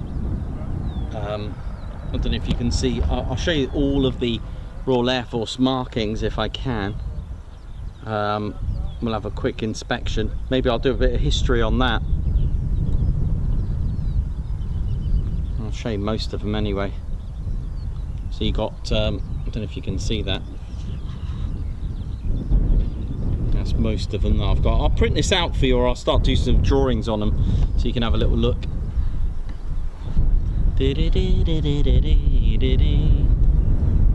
Yeah, I'll do a little drawing, because of course before the Royal Air Force had the Union flag, and again, if you're going to go at speeds, and especially closing speeds and aerial combat and the troops on the ground, it didn't work and they got rid of it. And it was actually the French that created the first roundel, as far as I know, as in the traditional round circular colour bands around in the circle. And the Royal Air Force, or the Royal Flying Corps, used that and just reversed the colours basically.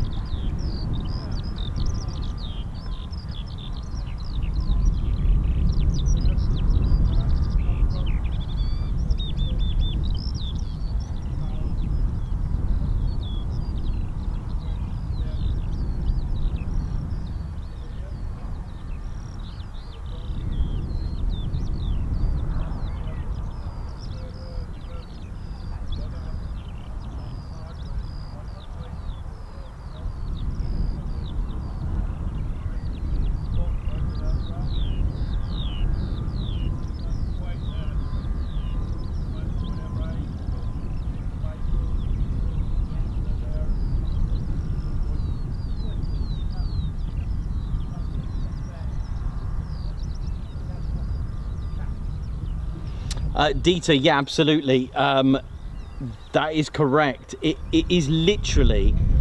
It was on the underneath the wing. One of the wings was painted a different color, black, causing a asymmetrical paint scheme. It was actually introduced in 1938, and it was literally as a high contrast visual aid for observer and anti-aircraft artillery on the ground. It was more for anti-aircraft friendly fire, so to speak. Yes.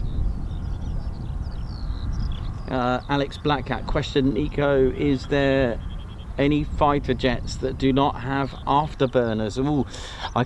Good question. That is a very good question. Do not have afterburners. Well, yes, the AV-8. Am I allowed to say that? Can I add that? That's the only one I could, off the top of my head. AV-8. Can I get away with that? It is a fighter jet after all. The Harrier, but the AV-8. Yeah, there is, Alex Blackcat. Yes. The Alpha jet, is it still in service? Does that count? Yeah, there were a few fighters. The Skyhawk, A4 Skyhawk, not the Alpha jet, sorry, the Skyhawk, the A4 Skyhawk. I don't think that had afterburner, and it's, I believe it's still used. Is it still used? Is it actually still going?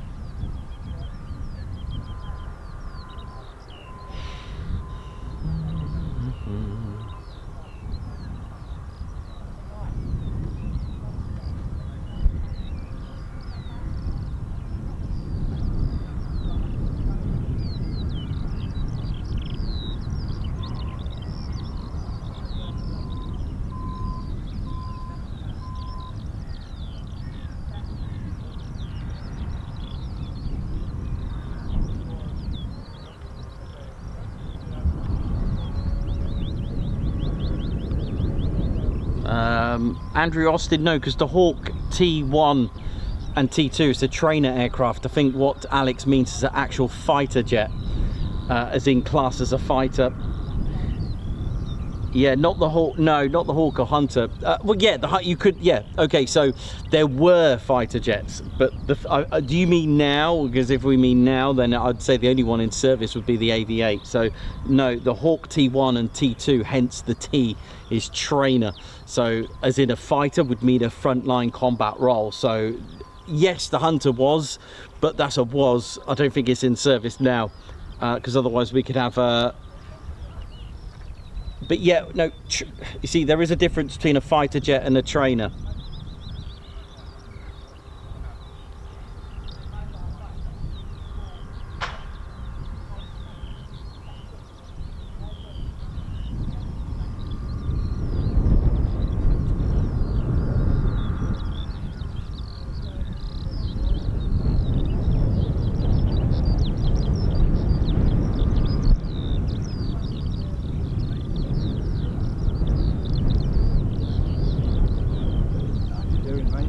How you doing? All right, man? Yeah. Yes.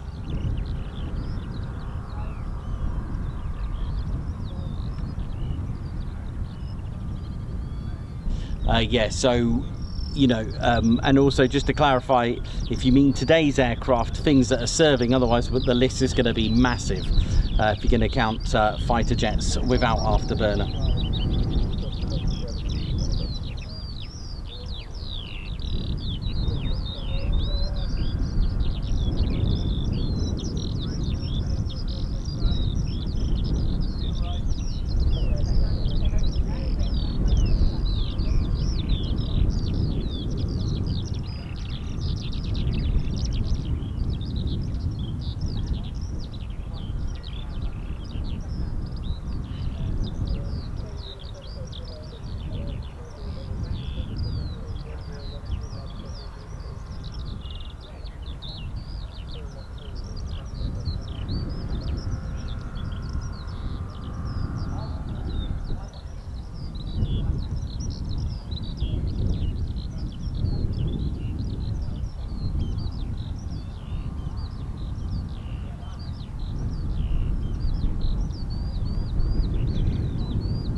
Yeah, a bit of noise from Lake Anith.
Teddy and I will call it a day. It's 2 o'clock. That's not too bad. We'll call it a day now. Teddy, you right there, mate? Do we got much happening? Oh, I don't know. Sorry. Oh, okay. Yeah, no, sorry. I genuinely do not know. There are no timetables. If you are new to this, you just turn up and hope for the base. Hope for the base. Yeah, you can hope for the base. Hope for the base. You can just basically hope for the best. That's all you got to do. It's all you can do, and just enjoy. It's a lovely day. Actually, it's quite cool. We've survived the rain, which is kind of cool.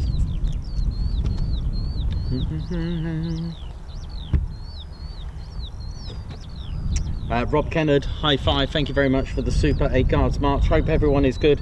I'm still sunburnt from Torbay Air Show. Thank you as always, Nikos. Guards march to you. Rob Kennard, high five and a paw pump. Thanks again for gifting 5 Ted Coningsby memberships. 8 guards march to you. Leah the Leo, thanks a lot for your month membership. Time flies, 1 month as a member. Alan Q, thanks for the super. And Margot, thank you very much for the super as well.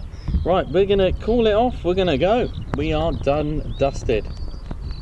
You know, it's all about the base. I know, Ted giving it some there now. Right, we're gonna head off. We're gonna call it a day. We've had our fun. You know, again, proof. It's not quantity, it's quality. And I'll tell you what, those departures were pretty ace, spectacular. That 2 ship of KC-135s was a little bit amazing, and it was certainly a water shot for me. But I hope you enjoyed our first stream of the week. So we'll be back tomorrow. Hopefully we'll survive the weather. RAF Mildenhall, thanks for what you do.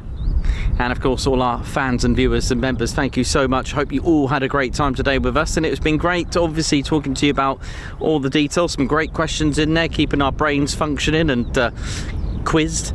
And I hope you enjoyed it. My name's Nikos, I've been your cameraman today and commentator. This is Squadron Leader Ted Coningsby. You've been watching the Ted Coningsby channel live here at RAF Mildenhall. So for the last time for today, it is see you soon. Wish you well. See ya.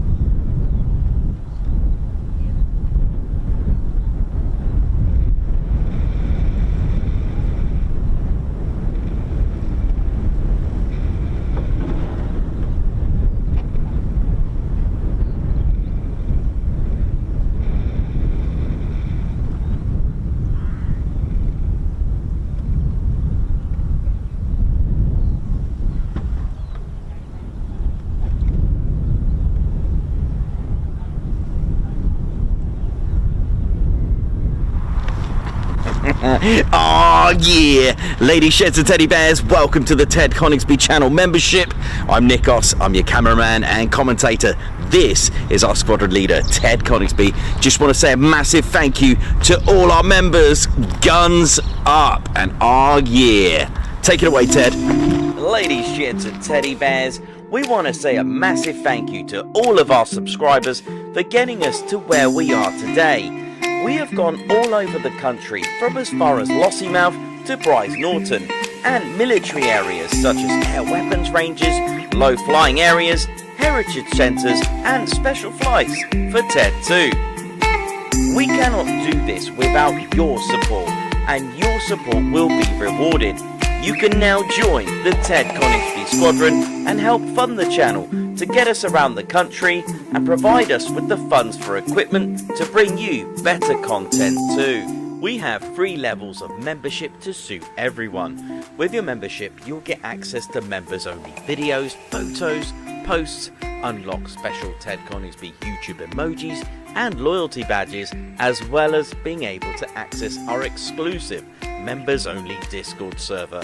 All membership levels reward you with discounts to our online store. Our top level fighter squadron was inspired by many of our fans who supported the channel massively. This is more of a personal experience with me and Ted, giving you exclusive live streams and content from behind the scenes photos, special info and updates, as well as a free Ted Coningsby Fighter Squadron patch for joining. Whichever membership level suits you, we want to say a massive thank you for choosing to join the Ted Coningsby Squadron. Ah, yeah.